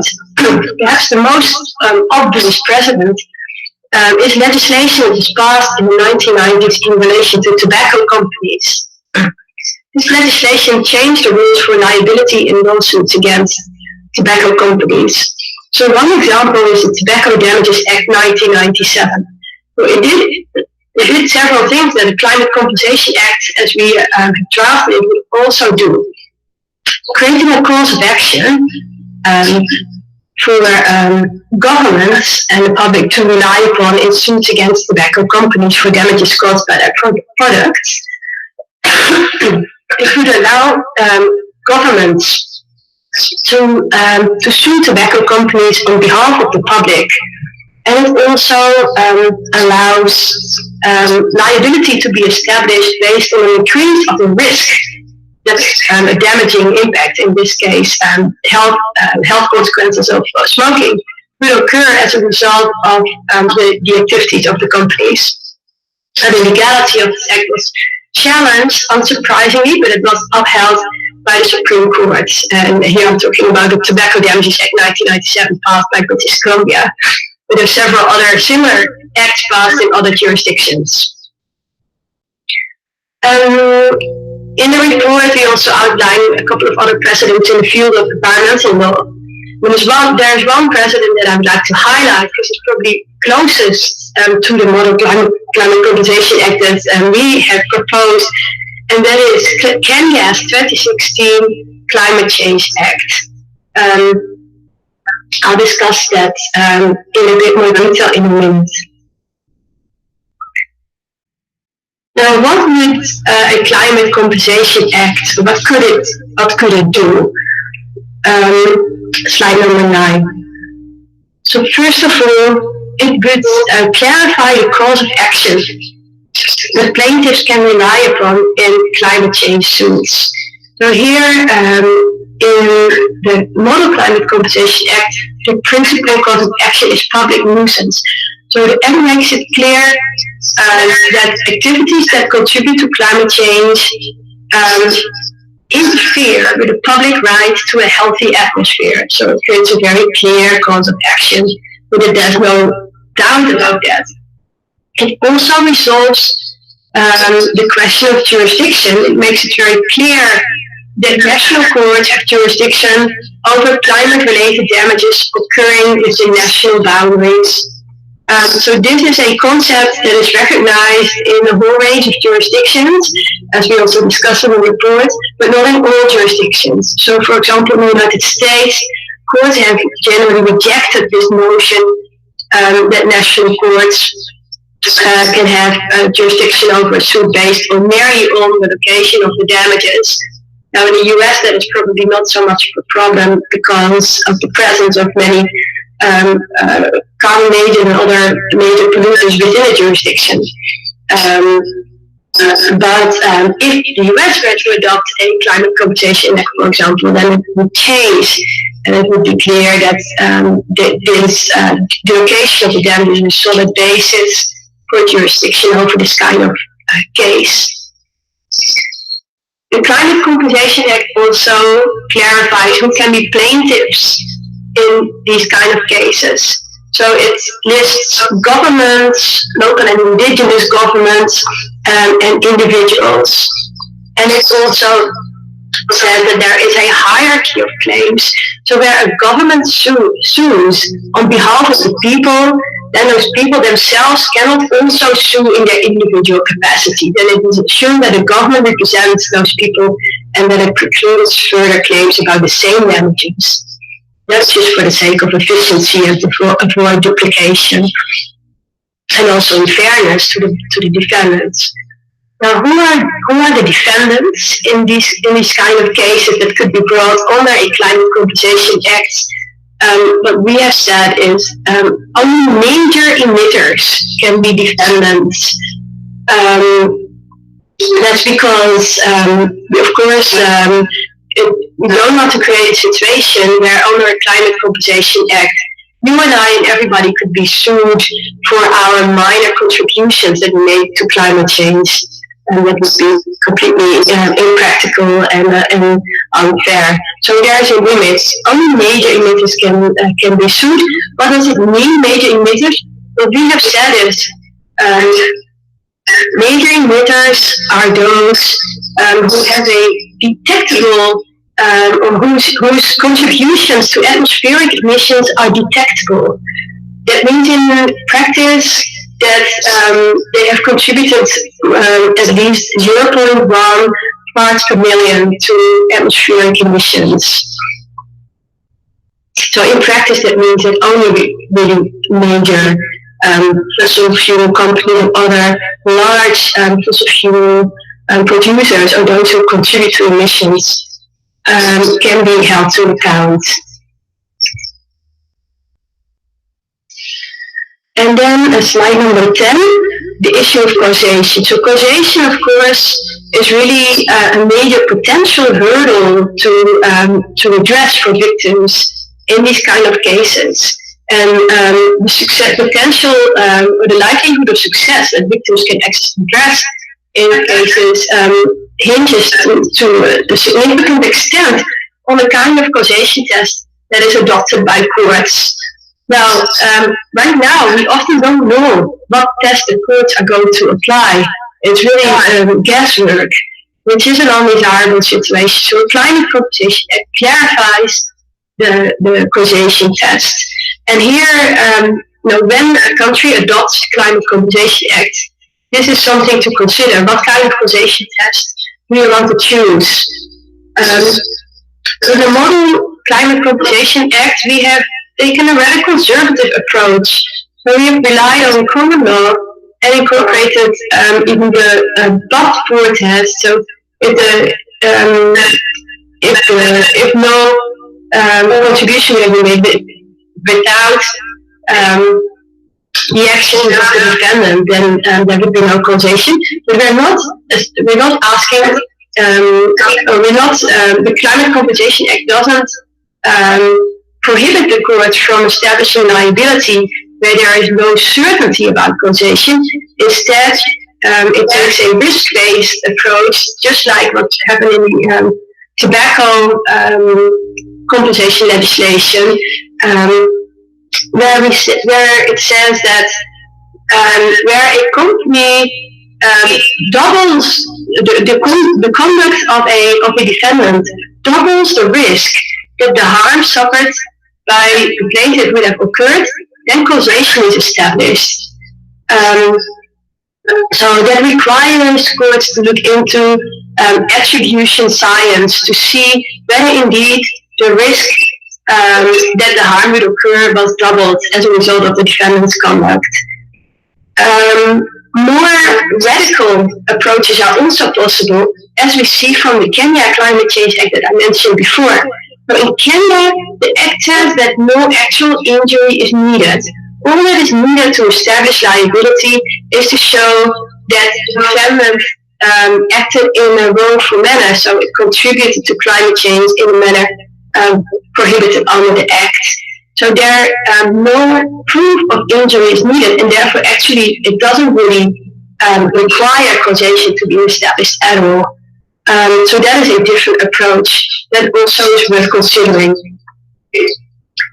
Now, what kind of remedies can be obtained according to the Climate Compensation Act? Of course, it's very much an open-ended question. In the Model Climate Compensation Act, we have stipulated that the plaintiff should be able to access substantial damages for climate change-related harm, as well as other remedies. So the Climate Compensation Act also allows for punitive damages, for example.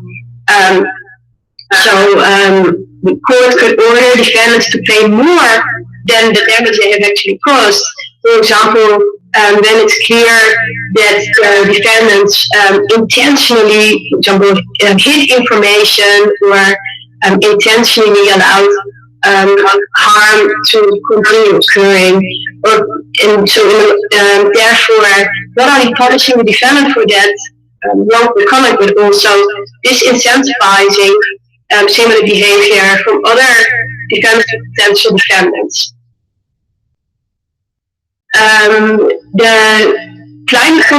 Model Climate Compensation Act also would establish a climate compensation fund.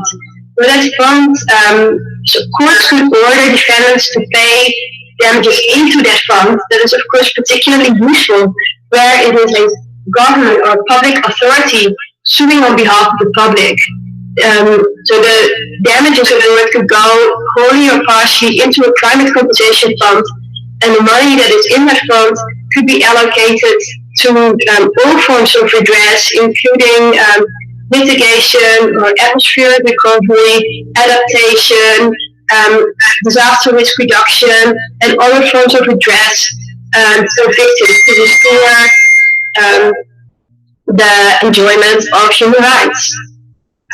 Now, finally, the question of enforcement, and that is a big deal, of course, in a Climate Compensation Act that is based on the premise that courts can have jurisdiction over cases based on the location of the damages, because that means that a domestic court can assume jurisdiction over a case even if the defendants are not located within the territorial jurisdiction of in the country where the suit is brought. And of course, you are intimately familiar with this notion because of the nature of the inquiry that you are carrying out. So here in the Climate Compensation Act, we make it clear that court orders made in one jurisdiction should be potentially enforceable in other jurisdictions.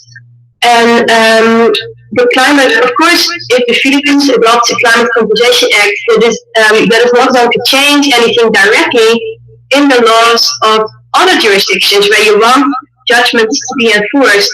But to an extent, it does so indirectly. So what it says in the Climate Compensation Act is that enforcement can happen on the basis of reciprocity. So if the Philippines adopts a Climate Compensation Act and another jurisdiction, let's say the UK, also adopts a Climate Compensation Act, then automatically the judgments made by courts in the Philippines would be enforceable, or under the Climate Compensation Act, would be enforceable in the UK, and vice versa. So that means that these provisions on enforcement would become more and more powerful as more countries adopt this kind of legislation. Now, finally, to conclude, slide number 11, a Climate Compensation Act could make it easier for citizens and for local authorities in the Philippines to hold global fossil fuel companies accountable for human rights violations resulting from climate change. However, of course, before adopting such legislation, the potential legal, political, and economic consequences of such a law must be considered carefully through the lens of human rights. So a holistic assessment needs to be carried out to see what would happen, how the enjoyment of human rights in the Philippines would be affected by the adoption of such an act. That concludes my presentation, and I would very much welcome your questions. Thank you, Dr. Margareta. Your Honor, may we be allowed to ask questions? Proceed. Okay. Thank you, Dr. Margareta, for such interesting presentation. Just a few questions. Can you hear me clearly? Yes, Okay. hear you. In relation to the Climate Compensation Act that you discussed, you mentioned about the drafting of Climate Compensation Act. Do you have any recommendations to the Philippine Human Rights Commission in connection with that? Yes, my main recommendation here would be that the drafting of such an act should be a participatory process, because in the end, it is victims or potential victims of human rights violations who know best what is needed to prevent violation of their human rights, and if the violation happens, what can be done to restore the enjoyment of their human rights. So it is really essential to include those whose rights are at stake in the process of designing this legislation, so that when cases are actually brought, they will lead to the best possible outcome for victims or potential victims. So I think it would be ideal if the Commission thought that this would be a valuable idea to establish a kind of mechanism which can be perhaps a working group of the Commission, for example, that starts looking into this, considers the options that are there, and starts working with those include, which of course very logical, that includes the petitioners in this case, or in the inquiry, to design legislation that works, especially the part that deals with what remedies will be available to victims or potential victims. Thank you. The document you submitted, Taking Climate Justice into Our Own Hands, I noticed that besides you, Andrew Gage also from Canada was involved.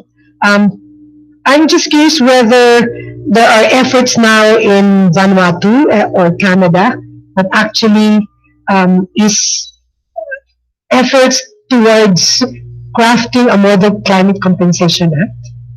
Are there efforts? Or in other countries? That is a wonderful question. There is certainly a great interest in the idea of a climate compensation act. So in Canada,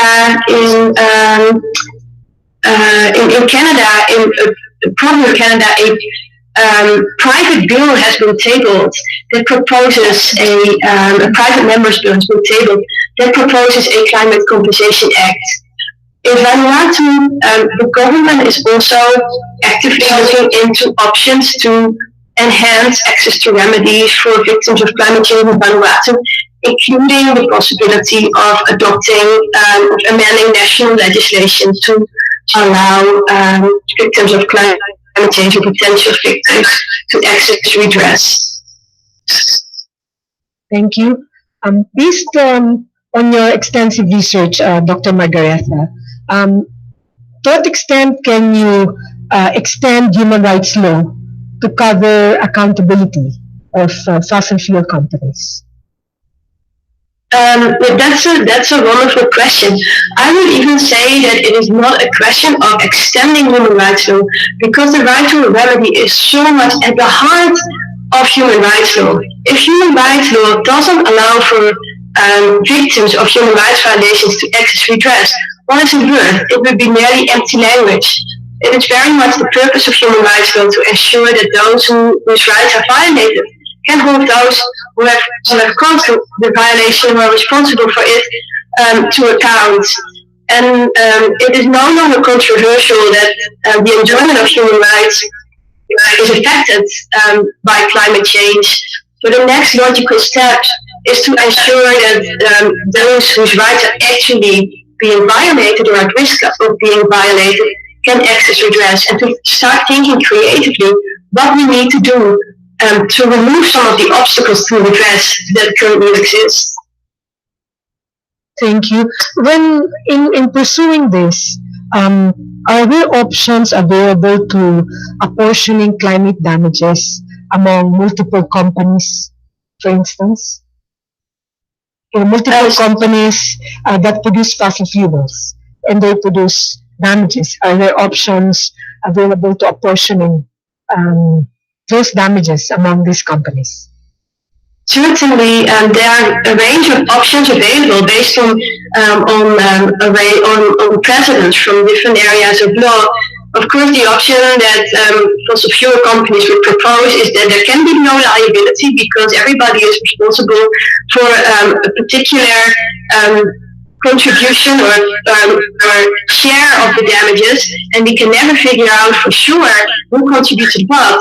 So according to defendants, this would probably prevent courts from establishing liability. That's one extreme. The other extreme is to say that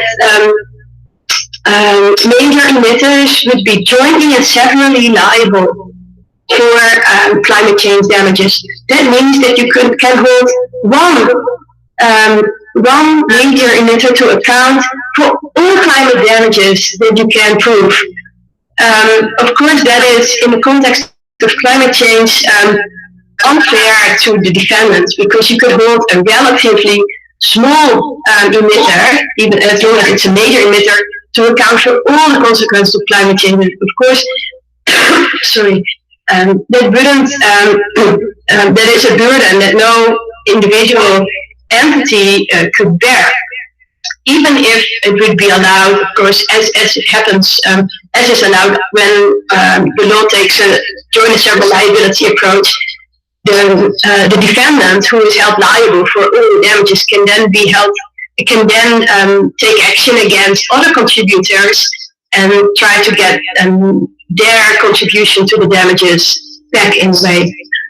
But what the Climate Compensation Act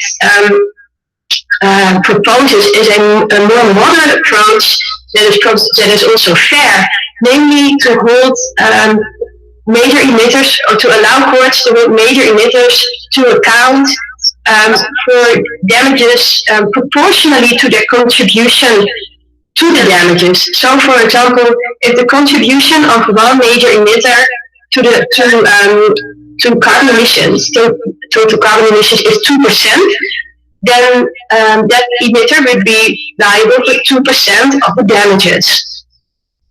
Now, the Climate Compensation Act does contain two caveats there.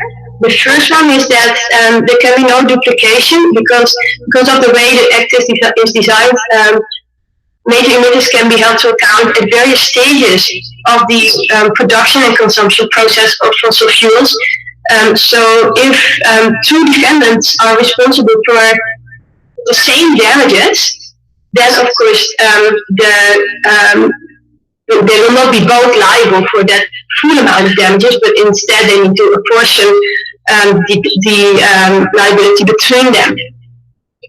Secondly, a court can also take into account other factors, such as the extent to which a defendant has tried to reduce its emissions or not tried, the extent to which it may have contributed to misinformation about climate change, and generally it's the care it has taken to try to prevent damages, or care it has not taken. So all these factors can be taken into account to either increase or decrease the share of liability in these cases. Thank you very much, Dr. Magaretha. Your Honor, those are our questions. We give Thank you. Dr. Magaretha to you. All right. Thank you, Dr. Magaretha. I just have a few questions. how is the compensation fund supposed to be funded? Where will the monies come from that can be awarded to the victims? That's a very important question, of course. So here, it could come from anywhere in principle. Should anyone want to make a donation into that fund, that would be possible. But of course, the main source of funding would be court orders where a plaintiff has successfully sued a major emitter. Then the damages award could be paid into the climate compensation fund, and that is particularly useful where it is a government or local government or another public authority suing on behalf of the public. Then the proceeds of the suit can be put into the fund and made available in a way that benefits the general public that was protected by or whose rights were in the suit. So basically, we're saying that the damages will be, of course, paid for by the respondents or the defendants who will be adjudged responsible or guilty by the court. There is no initial fund that will be provided by the government creating the law. That's possible. Actually, it's a very innovative approach. We have not envisaged that in the Model Climate Compensation Act that we provided to you, but it is certainly something that the government could consider. All right. It's easy to understand the rights of victims of human rights abuses under international human rights law. It's also easy to understand the declarations or findings of responsibility of, in this case, let's say, private corporations for these human rights abuses. But the foundational principles are all there under international human rights law. The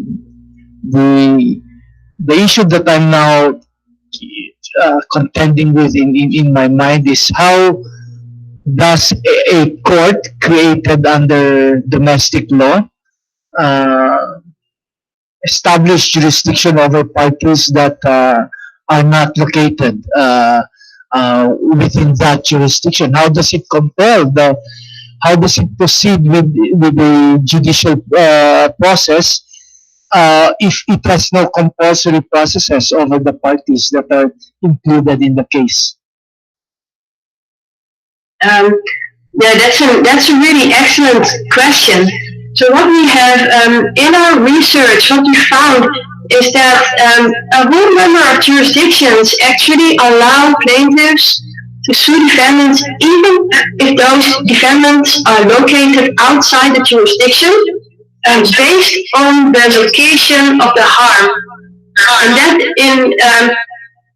is a matter of law that is based on the concept of a tort, where a tort is found if you ask where is the tort that has been committed actually located.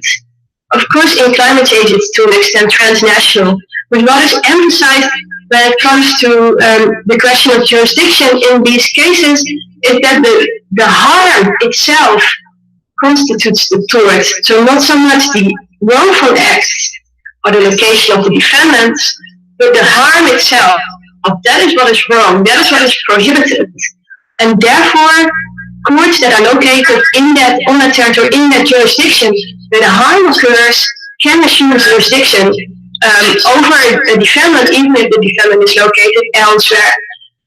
And of course, the consequence that occurs then, if such a case results in a court order against the defendant, which can even happen if the defendant does not recognize the jurisdiction of the court, then you have a court order that will need to be enforced in another jurisdiction where the defendant carries out activities or is headquartered, for example. And then that triggers then a question of how do you enforce such a judgment from a foreign court in another jurisdiction. And that's another question where we have researched looking at multiple jurisdictions, and we see that it is not straightforward. That is why it would be so useful to have a Climate Compensation Act to make it more straightforward.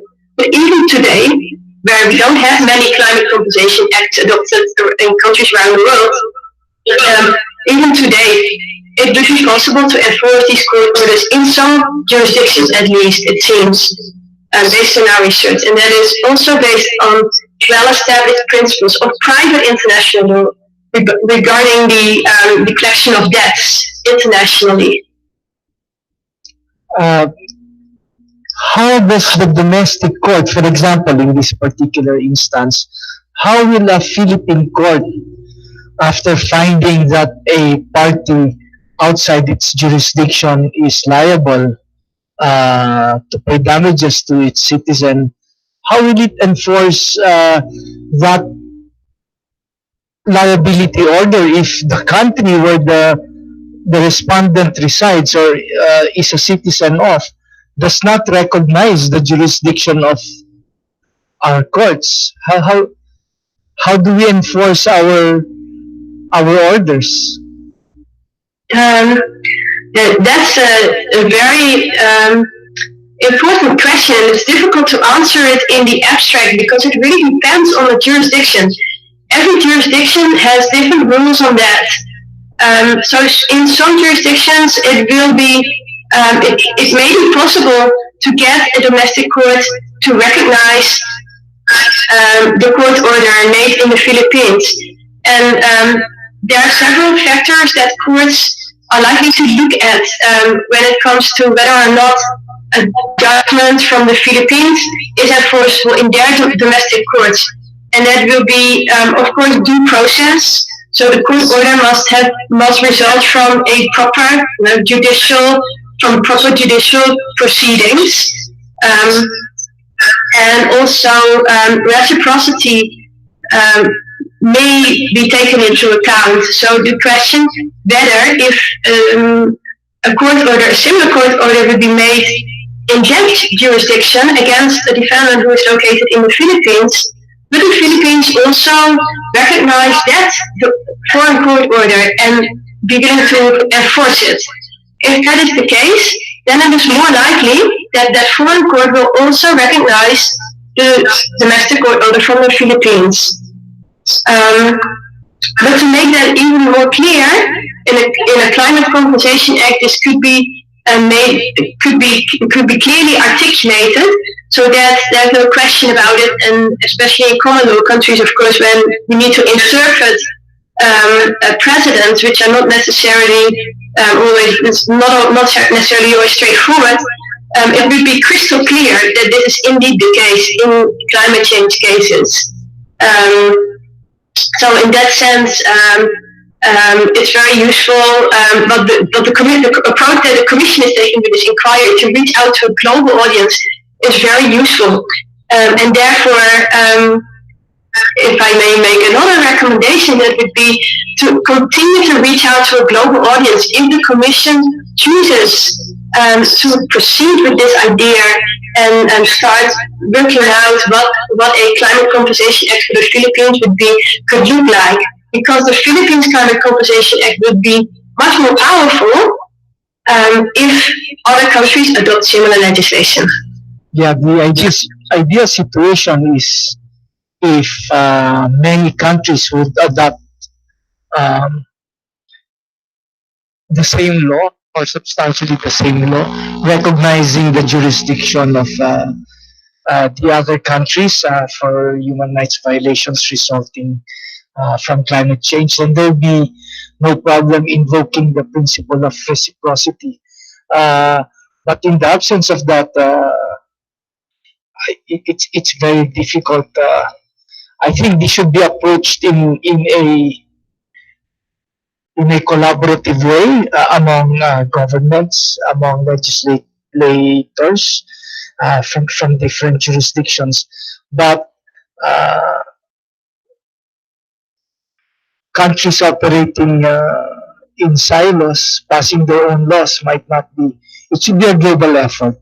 But the model that I see that's perhaps an easier path is using the model of the establishment of, let's say, an international criminal court where state parties will be signatories of, then that would be easy because jurisdiction will be vested in that international court by the mere entering into that agreement, or perhaps the establishment of an international human rights court that would recognize climate change as a human rights issue, and abuses arising therefrom will be recognized as a human rights violation.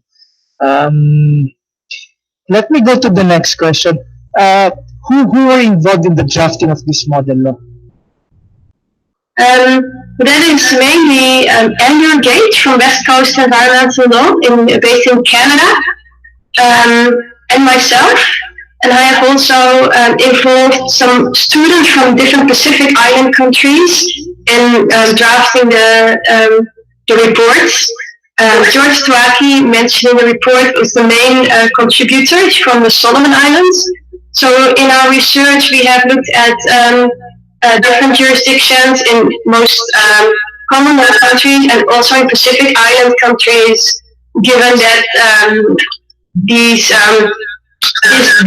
model of designing a climate suit with jurisdiction based on location of the damages is of course very relevant to Pacific Island countries, just like it is to the Philippines.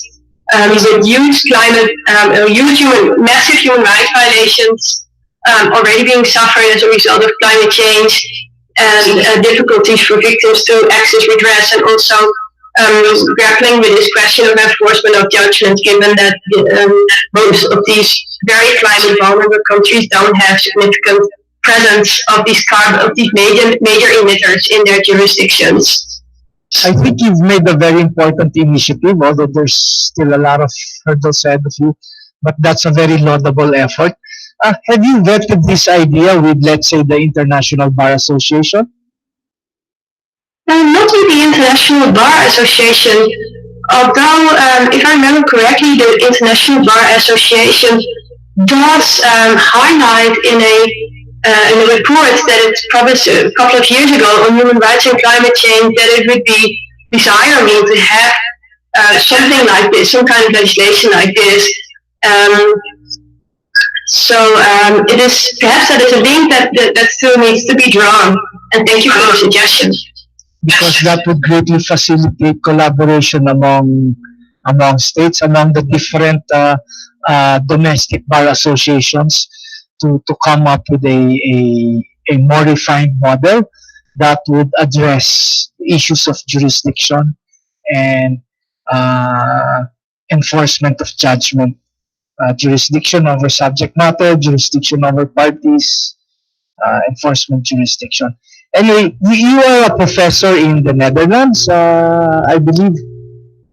Yes, I've just moved to the Netherlands from Vanuatu. For the past 3.5 years, I've been based at the University of the South Pacific School of Law in Port Vila, Vanuatu. And I recently joined Leiden University in the Netherlands, the Groningen Center for International Legal Studies. All right, because our inquiry panel will be going to the Netherlands in January. And if you would happen to be there at the University of Nyenrode, we would be happy to sit down with you and explore and discuss this idea of yours, and perhaps adapt some of them in our recommendations. If you would find time, we will be there, I think, from January 15th to the 19th. We'll be conducting consultative meetings with the Amici briefers and some other experts from the Netherlands and areas around that country. So thank you very much again. We have no further questions, councils. No more further questions, Your Honor. We would like to request that the source person be excused. Thank you very much, Dr. Margareta. Thank you, Dr. Margareta.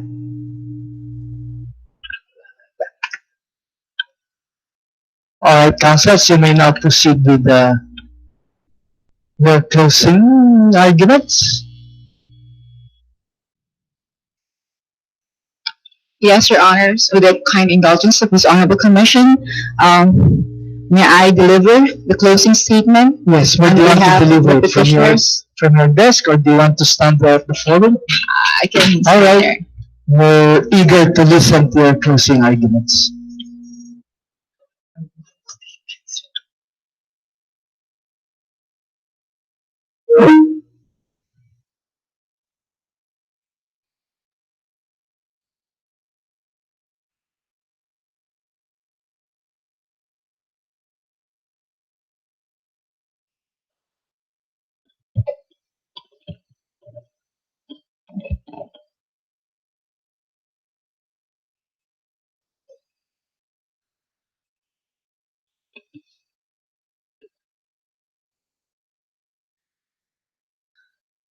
I'm delivering this closing statement on behalf of the petitioners and on behalf of my colleague and mentor here, Attorney Jerty Mayanda.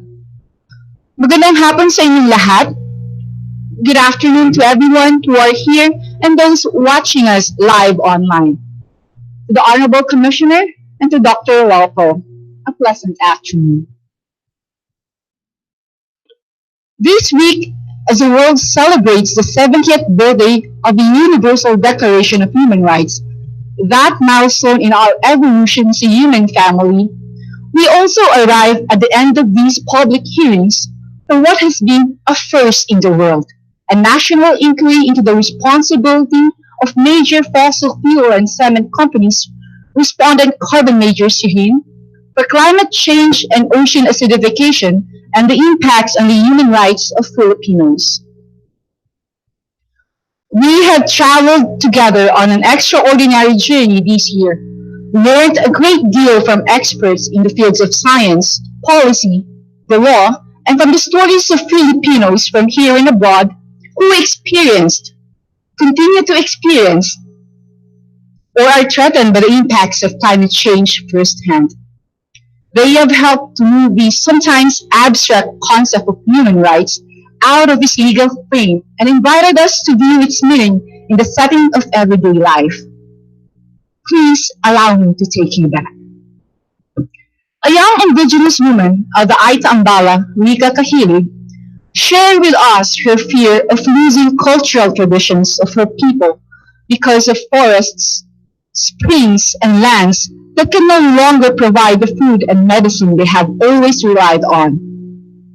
She told us about her father, a farmer unable to bear the extreme heat, forced to work shorter hours, and reduced income, which made day-to-day survival even harder. A rice farmer, Felix Cajun Pascua, invited us to see in a grain of rice the symbol of a dream, a hope, and a dying family legacy, and now a wretched livelihood.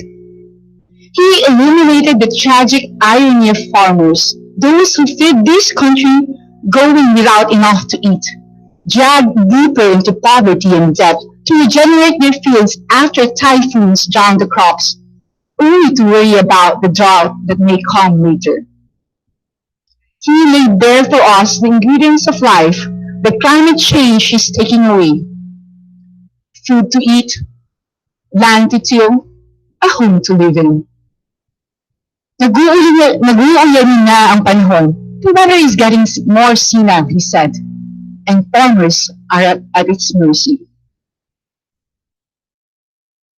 A leader from the LGBTQIA community in Tacloban, Arthur Golong, helped us to understand how what may appear to be simple, everyday luxuries for many of us, like a refrigerator, represented to her a dream conjured by years of sacrifice, determination, and hard work, only to be washed away in the thunderstorm surge of Typhoon Yolanda, internationally known as Mayan.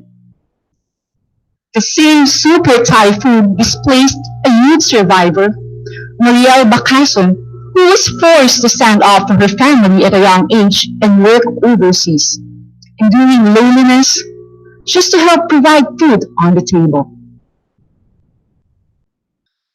Far away from the countryside, we also heard about how climate change impacts people's lives in the cities.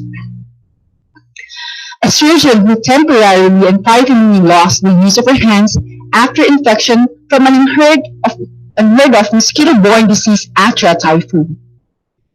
The jeepney driver who reaches for his bottle of water, already forced by extreme heat to work shorter hours and stretch a smaller income. The way extreme heat and air pollution stress the human body beyond its ability to cope. And we have heard too many stories all over the country, just like yesterday and today, from Amalia Baihan and Manuelin Gonzalez, of those who have lost their children, parents, brothers and sisters, friends, and neighbors beloved to ever future typhoons and tropical cyclones, the shadows of which continue to steal their peace of mind long after their loved ones have been laid to rest and life returns to some semblance of normal. They have prompted us to ask, is this the kind of life our children and their children will lead, living in the shadow of fear and want? You might have noticed that what they want most from life is not riches or fame. They want what we all want: to feel safe, to have enough to eat, medicine when they are sick, a home to lay their heads down every night, to have work, to get an education, to send their children to school so they might enjoy better lives, to pass their culture down to the next generation, to realize a dream. Freedom from fear, freedom from want, dignity. In reality, these are basic human rights, so basic that we cannot help but question why they seem to be elusive, a far-fetched dreams to many Filipinos. Some would call these hardships a tragedy, just the way it is, the hand of destiny. The cards some are dealt. A favorite narrative of some carbon majors is that everyone is responsible for climate change. Do you agree? Of course not. But to take that view would be to ignore big, inconvenient questions that loom around it. The responsibilities and obligations of those who have a hand in dealing these cards. It will be easy to dismiss as too hard and impossible to answer. But the petitioners are boldly asking these questions. They are asking who is responsible, legally and morally. It is important to remember that these stories of indignity piled upon injustice were the result of conscious decisions and decisions not to act by the carbon majors. At some point, a few people in positions of power effectively decided it would be acceptable to continue producing, burning, marketing, selling, and profiting from products that would cause harm to untold millions of people for the present and for generations to come. Decisions made over and over again in defiance of science, of the law, and of conscience. We've heard what the human cost of those decisions can look like. The thing about great power is it comes with great responsibility. Through this historic investigation, the Commission sought to answer some of the biggest, compelling, and most urgent scientific and legal questions of our time. Are the activities of the respondent carbon majors and the fossil fuel industry as a whole linked to the harms Filipinos experience, are experiencing, and will continue to experience? Will the carbon majors see these harms coming? could they have avoided or reduced these harms? What can this commission do about it? And what can the carbon majors do about it now? Let's take the first question. Are the activities of the respondent carbon majors and the fossil fuel industry as a whole linked to the harms Filipino are experiencing and will continue to experience? The answer is a resounding yes. We learned about the groundbreaking research into historical production of fossil fuels that identified a group of entities, including investor-owned companies, the respondent carbon major Syrian, whose contribution to the climate crisis are identifiable, measurable, and significant. You may be familiar with many of these names on the list: ExxonMobil, Shell, BP, Chevron, Total, BHP Billiton, and Suncor. They are the largest corporate contributors of greenhouse gas emissions that are causing, and will continue to cause climate change. And they have the largest responsibility and the greatest ability to act with the urgency needed.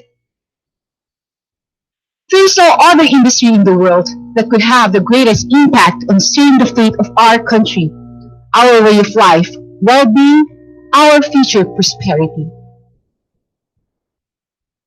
Until recently, it was hard to distinguish the fingerprint of climate change in a way that would allow scientists to say with confidence that this drought or that storm bears the mark of climate change or was more likely to happen. But now, with event attribution science, we can now detect the fingerprint of climate change on these events. It's becoming clear that we once called natural disasters are anything but natural. Why is this important for us? Well, better science means more communities and individuals like those we heard from can better understand and prove the human rights harms they experienced and are experiencing in their day-to-day lives are connected to climate impacts. But simply understanding why a thing is happening is not enough. It's never enough. We have to ask who is responsible. Scientists are even beginning to quantify the carbon majors' contributions to specific climate impacts, to individual extreme weather events. As the largest contributors of greenhouse gas emissions that cause climate change, the science is telling us that the activities of the carbon majors and those of the fossil fuel industry as a whole are linked to the human rights harms Filipinos are experiencing. But do the carbon majors know about these risks and harms? Do they see this coming? Well, the answer is, again, a reverberating yes. When did they see it coming? They have known for 60 years or more. We learned that the carbon majors were aware of the climate risks and the social and economic impacts associated with their businesses as early as 1954. In fact, ExxonMobil, when it was known as Humble Oil, was also leading some of the world's earliest scientific research into climate change, publishing research that acknowledged the link between fossil fuels and atmospheric carbon dioxide as early as 1957. So not only did they know, they were among the first to know. What's even more telling is that the industry was even coordinating and sharing the research among themselves. But what did companies do about the scientific knowledge they possess? Did the carbon majors have an opportunity to avoid or reduce the climate risk posed to Filipino people? The answer is an unqualified yes. Respondent companies were uniquely placed with the knowledge, capacity, and skills to contribute to avoiding or minimizing the harms and or threat of harms being suffered by Filipinos. If the adage held, do the best you can until you know better, then when you know better, do better, do you think there might have been a moment over the past 6 decades where they could have summoned and shared their knowledge and power and help steer our economies and the climate system onto a safer track? What do the companies do instead of making the morally and legally responsible actions to warn the public and address the climate pollution from their products? Unfortunately, we know how this story went instead. Over decades and even today, carbon majors like Shell and ExxonMobil choose to wage a war on climate science and climate action. For 2 decades, they've invested in a broad, deep, expensive and sophisticated public campaign of deception, denial, and delay in an attempt to sow doubt in climate science and undermine meaningful action, a legacy we're living with today. They penetrated into the halls of academia and the US Congress. They sat at the tables of international fora, stifled renewable energy technologies, covered pages of elite media even while inside their own halls. They were quietly using climate change projections into their operations. They were careful to protect their own infrastructure from licensees, but chose to leave the most vulnerable people exposed to the impacts of unabated warming. Why? You may ask. To protect their profits, although they might say it was all for our prosperity, so we could live modern lives. More of their favorite narratives. They chose to pit profit against human rights like this was the only choice on the table. Imagine if Shell and the other carbon majors had chosen another path when it started researching and understanding the risks climate change posed to human beings and the planet in the 1950s, 1960s, 70s, and throughout the 2000s. What if they instead shared it with innovators, collaborated with governments to take meaningful, urgent, and effective action on the risks and harms they had identified? How many lives could have been spared? How many people could have avoided the kinds of indignities and loss we heard about from our witnesses if different decisions were made?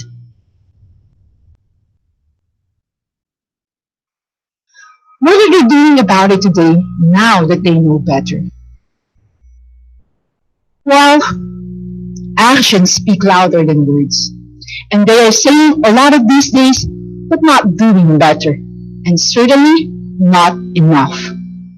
Their investments in renewable energy are misty at best. Carbon majors like Exxon and Shell continue to invest in developing new dirty projects like in the Patagonia, as if there's no end in sight to fossil fuel production. Shell tells its investors oil and gas consumption will at least continue at the same level for decades to come. Shell recently announced it would set carbon footprint targets. But these are all just words because, at the end of the time, the company continues to spend on fossil fuels and ignore the risks facing communities. ExxonMobil is planning for the dominance of oil and gas in the energy and transportation sectors and is skeptical that policy will actually achieve a 2 degrees Celsius scenario. It anticipates a 2.4 degrees Celsius scenario instead. I directly quoted that from their report. As if they can play God and negotiate with air and water. I ask, what planet are they living on? Here's what we know for sure. Mother Nature is a notoriously bad negotiator. She does not suffer fools gladly. And sadly, the respondents appear to be living in a world of fantasy where they can bargain with the laws of physics and chemistry as they may over pipeline contracts. These companies are not doing what is necessary to prepare for a zero carbon economy, but seem to want to lead the ship even as it burns. Should we allow these companies to play dice with our children's future? in blatant disregard of human rights law? They are yet to realize that the real art of this deal is walking away with a livable planet for all. That means the drilling, the burning, the smoke and fumes, and the delay have to end. The carbon majors must meaningfully align their business models with the 1.5 degrees Celsius limit of the Paris Agreement and integrate climate change considerations in their policies and practices, including their human rights due diligence processes in order to protect communities. Because at the end of the day, and according to our Constitution, everyone has the right to life, and that right is to live a good life. What can or must the carbon majors do about it? How do we hold them accountable? This is why we initiated this petition, because states are not the only ones who must abide by human rights principles, standards, and laws. The respondent carbon majors, according to the UN Guiding Principles of Business and Human Rights, have a responsibility to respect human rights, including human rights harms resulting from climate change. And this responsibility is not optional. It arises from a global standard of expected conduct. Throughout this inquiry, substantial, if not overwhelming evidence is being provided to prove the carbon majors are in breach of their corporate obligations to respect the rights of the Filipino people and the fundamental tenets of responsibility underlying the laws of tort in common law jurisdiction or non-contractual obligations in civil law countries. The respondent carbon majors are violating the human rights of Filipinos, and the Commission has firm grounds to stand on for issuing recommendations that the respondent companies, including their directors and officers, meaningfully align business models with keeping global temperature rise to 1.5 degrees Celsius to do their part to avert the worst impacts of climate change, and that they submit their plans on how any human rights violations or threats of violations resulting from the impacts of climate change will be eliminated, remedied, or prevented in the future. To policy and lawmakers, the Commission may recommend that they develop and adopt effective accountability mechanisms that can be easily accessed by those whose rights are under threat or have been violated.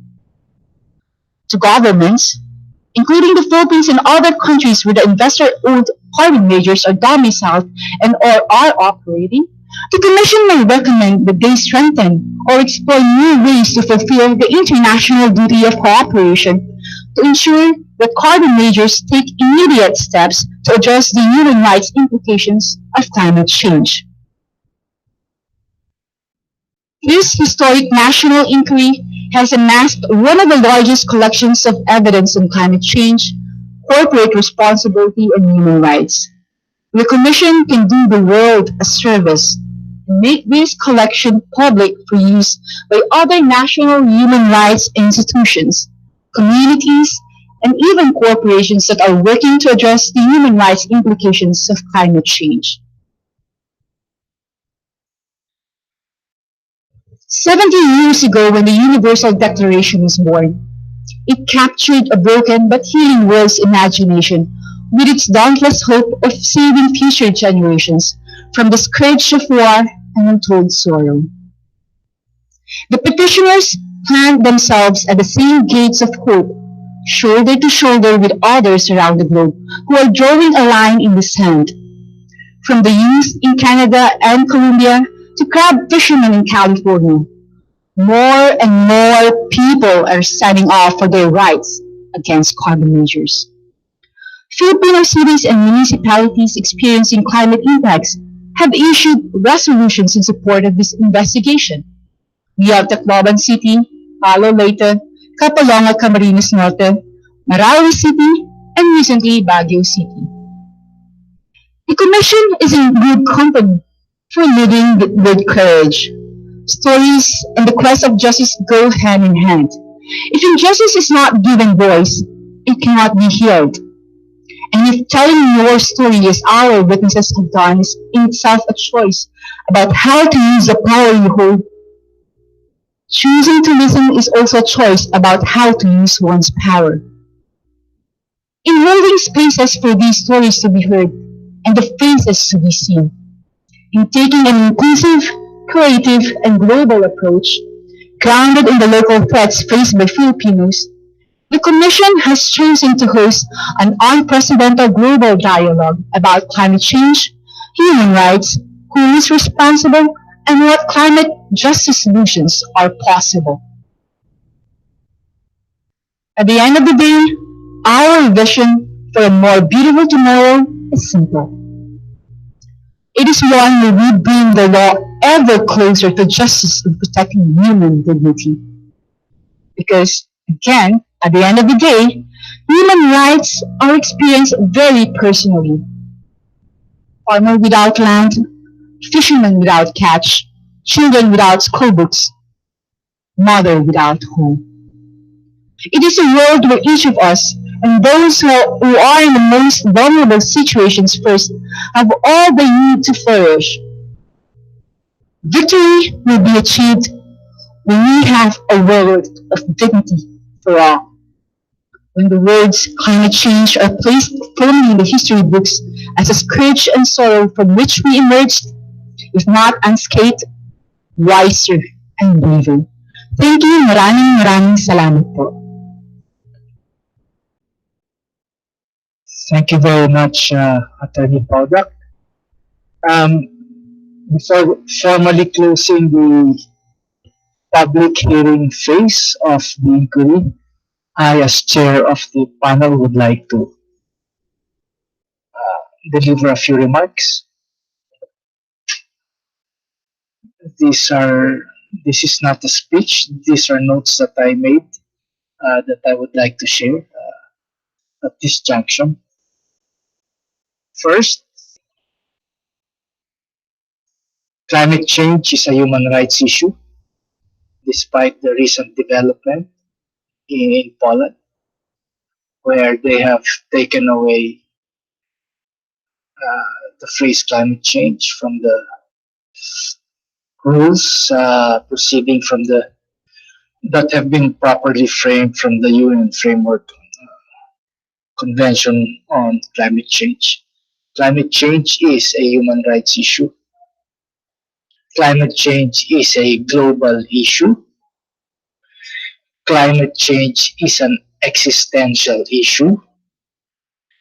And the anthropogenic contribution to climate change is significant. The Commission on Human Rights of the Philippines and this panel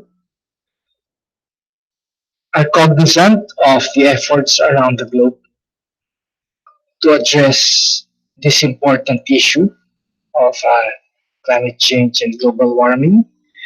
We take cognizance of the fact that governments are attempting to come together into an agreement that will avert that important threshold where this problem will no longer be reversible. We are cognizant of the fact that international bodies such as the UN and many other internationals are moving heaven and earth to address this issue. We are cognizant of the fact that many actions are taking place all over the globe. Private parties suing governments, private parties suing private parties, governments suing companies, scientists and legal experts joining in on the dialogue on climate change. All these are important efforts and they are necessary to address this important existential threat. And the questions that we ask ourselves as an NHRI is what is our responsibility in contributing to this effort? How do we join in this global movement to avert this existential threat? Where do NHRIs locate themselves amidst this issue? In 2015, the petitioners did file this case before us, and we will be honest enough to admit that our initial impulse when this case was presented before us was not to accept it,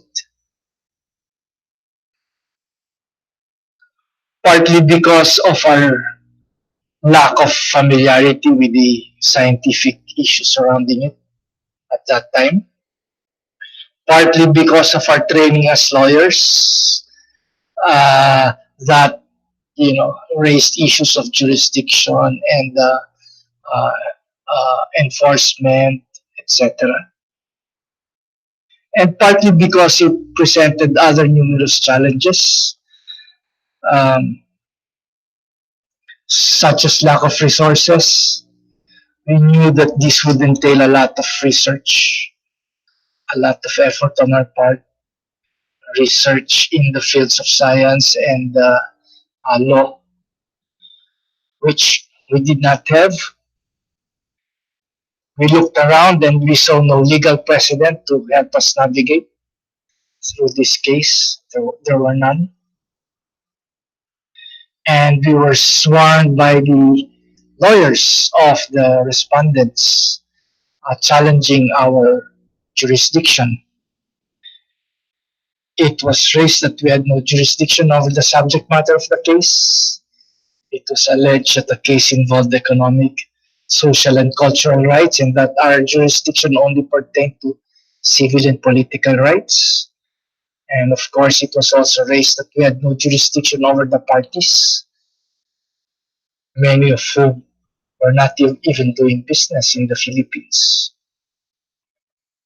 And so, the easy way out was for us to have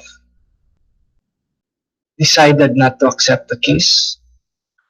And if we did so, nobody would have questioned that decision. But we looked at our mandate, we opened the Constitution, and we saw that we had a mandate to investigate allegations of human rights violations. But it was specified therein that the human rights violations were in regard to civil and political rights. We looked at the petition again and we did see that there were in fact allegations of violations of civil and political rights. So we had jurisdiction. We had the duty to fulfill our mandate. But more than that distinction regarding allegations is the realization of the evolving human consciousness on the appreciation of human rights. The distinction between civil and political rights on the one hand and economic, social, and cultural rights on the other is a mere formal distinction.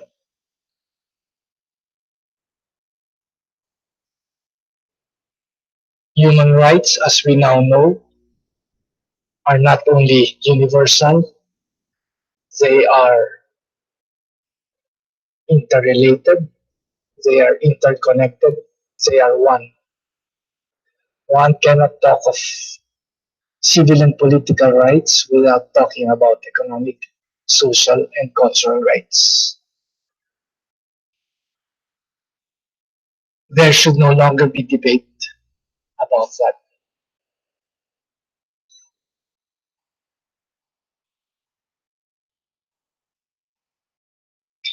There are Supreme Court cases saying that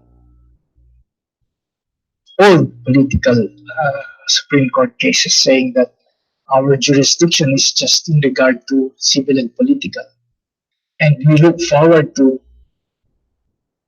revisiting this outdated notion in case our mandate or jurisdiction to over this subject matter is brought before the Supreme Court.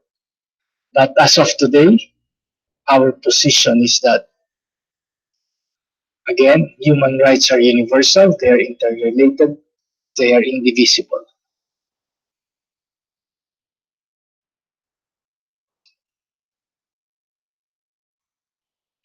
Thus, it is very clear to us that we have a duty to inquire into the petition brought before us.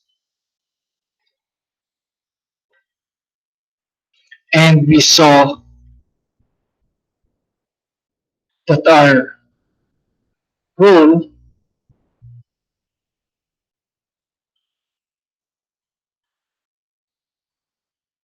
was to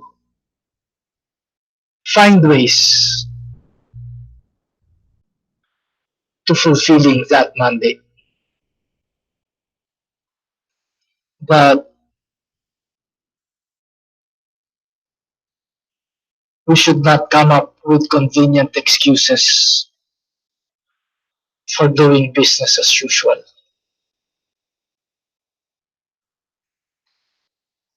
And so we decided to accept the case, the petition, despite all the challenges. And since there were no legal precedents, we sat down and imagined a process. How do we go about handling this petition? Knowing that we had no powers really to compel parties to appear before us. We had no powers to enforce our findings later on. So first we said that we will operate on the principle of persuasion, not compulsion.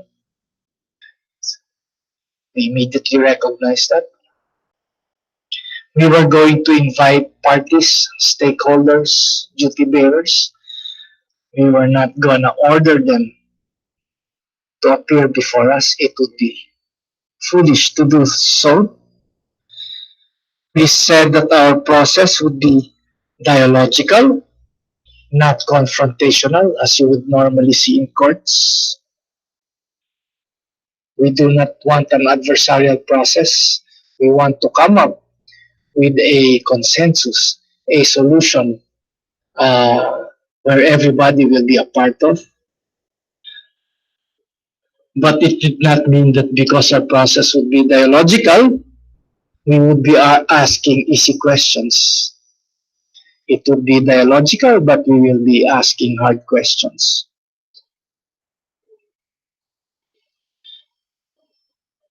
Because we did recognize that this is a multi-layered problem with multi-layered responsibilities and accountabilities. But we also said that even as we will be finding or making declarations on responsibilities, we will not be issuing orders to parties to pay damages. I hope that is clear to everybody that we have no power to award damages in favor of parties and against parties. So we said this was going to be a global dialogue because human rights was a global issue. Even as this has been filed before a domestic court, a small commission, Human Rights Commission of the Philippines, the subject matter of the petition involved climate change, which is a global issue, and therefore we will turn this inquiry into a global dialogue. Thus, we reached out to amicus, to amici briefers to help us navigate through this case. And we believe that we have established new paths by going outside of Manila, outside of the Philippines, by engaging the global community. We have had hearings outside of Manila. We have two hearings in New York, we have two hearings in London, and we will have further consultations outside of Manila.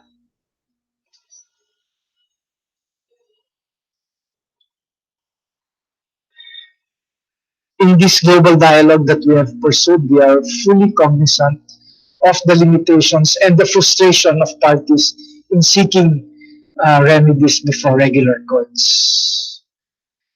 And that is one of the reasons why we have opened up our processes, because we believe that NHRIs can play a role in advancing the advocacy of addressing climate change challenges. Courts are bound by so many strict rules of procedure that do not apply to national human rights institutions such as our commission. And because of that, we are in a good position to advance the dialogue.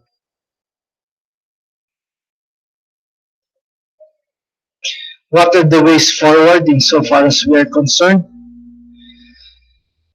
Henceforth, after this closure of public hearings, we shall be taking stock and evaluating all the evidence, scientific,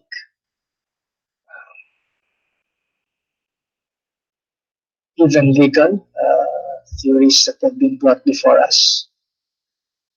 We shall be consulting with more experts. We shall be devoting the second quarter of next year to drafting a resolution with recommendations. We hope to be able to come up with it by the end of June 2019. And despite the legal challenges, we believe that our report and recommendations will be judged not by legal standards.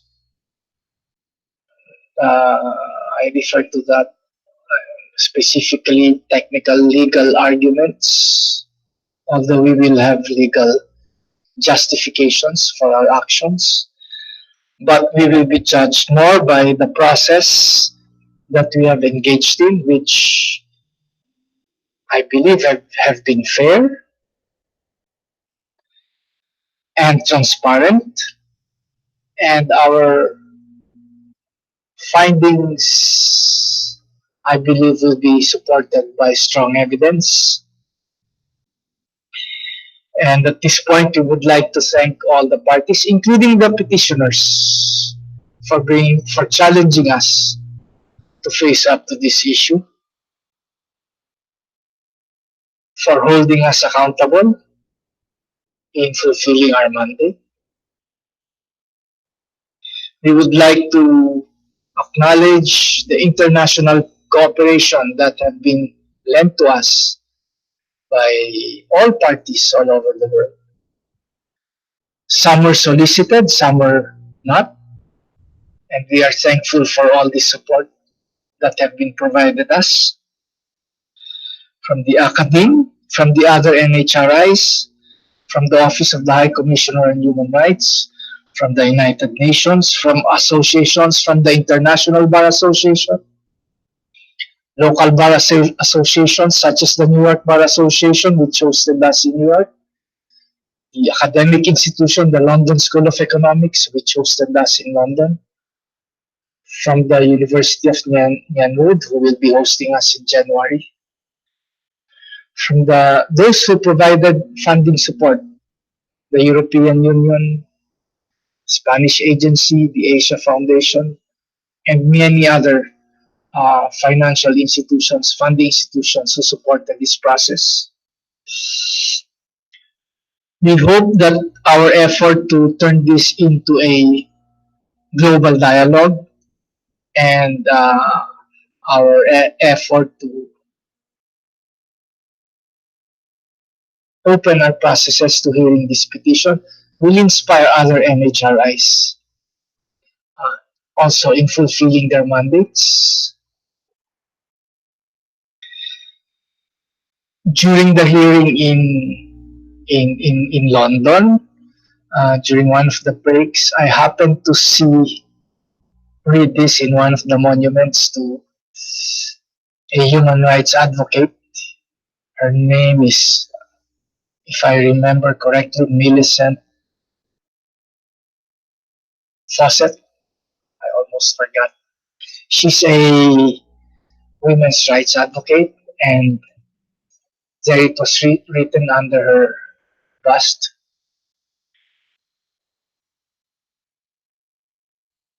Courage everywhere calls to courage everywhere.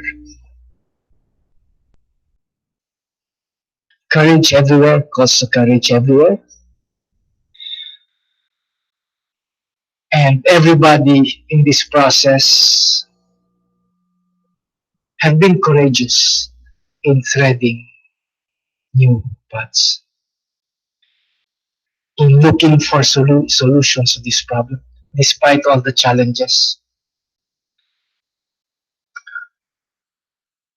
And I would like to congratulate uh, everybody, the witnesses, the petitioners, those who helped us. And our final call is for all of us to continue to be courageous in rising up to the further challenges that lie ahead.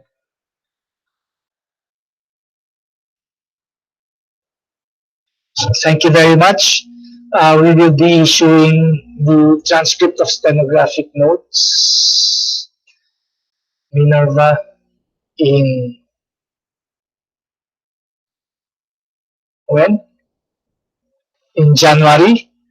We will be coming up with the transcript, official transcript of all the hearings. We have had 6, 8, 12 hearings, including today's hearings. After we furnish the petitioners, this, of course, the transcript will be made public. We will be furnishing the petitioners, after which we request the petitioners to come up with their memorandum summarizing your case and your evidence, hopefully within 60 days. And after that, receiving your memorandum, we shall be coming out with our report and recommendations, as we mentioned, by the end of June 2019. So I hope you will submit it early enough to give us more time to draft it before and finish by June 30. So that is another challenge to both of us. So again, thank you very much. And with that, I formally close the public hearings to this inquiry.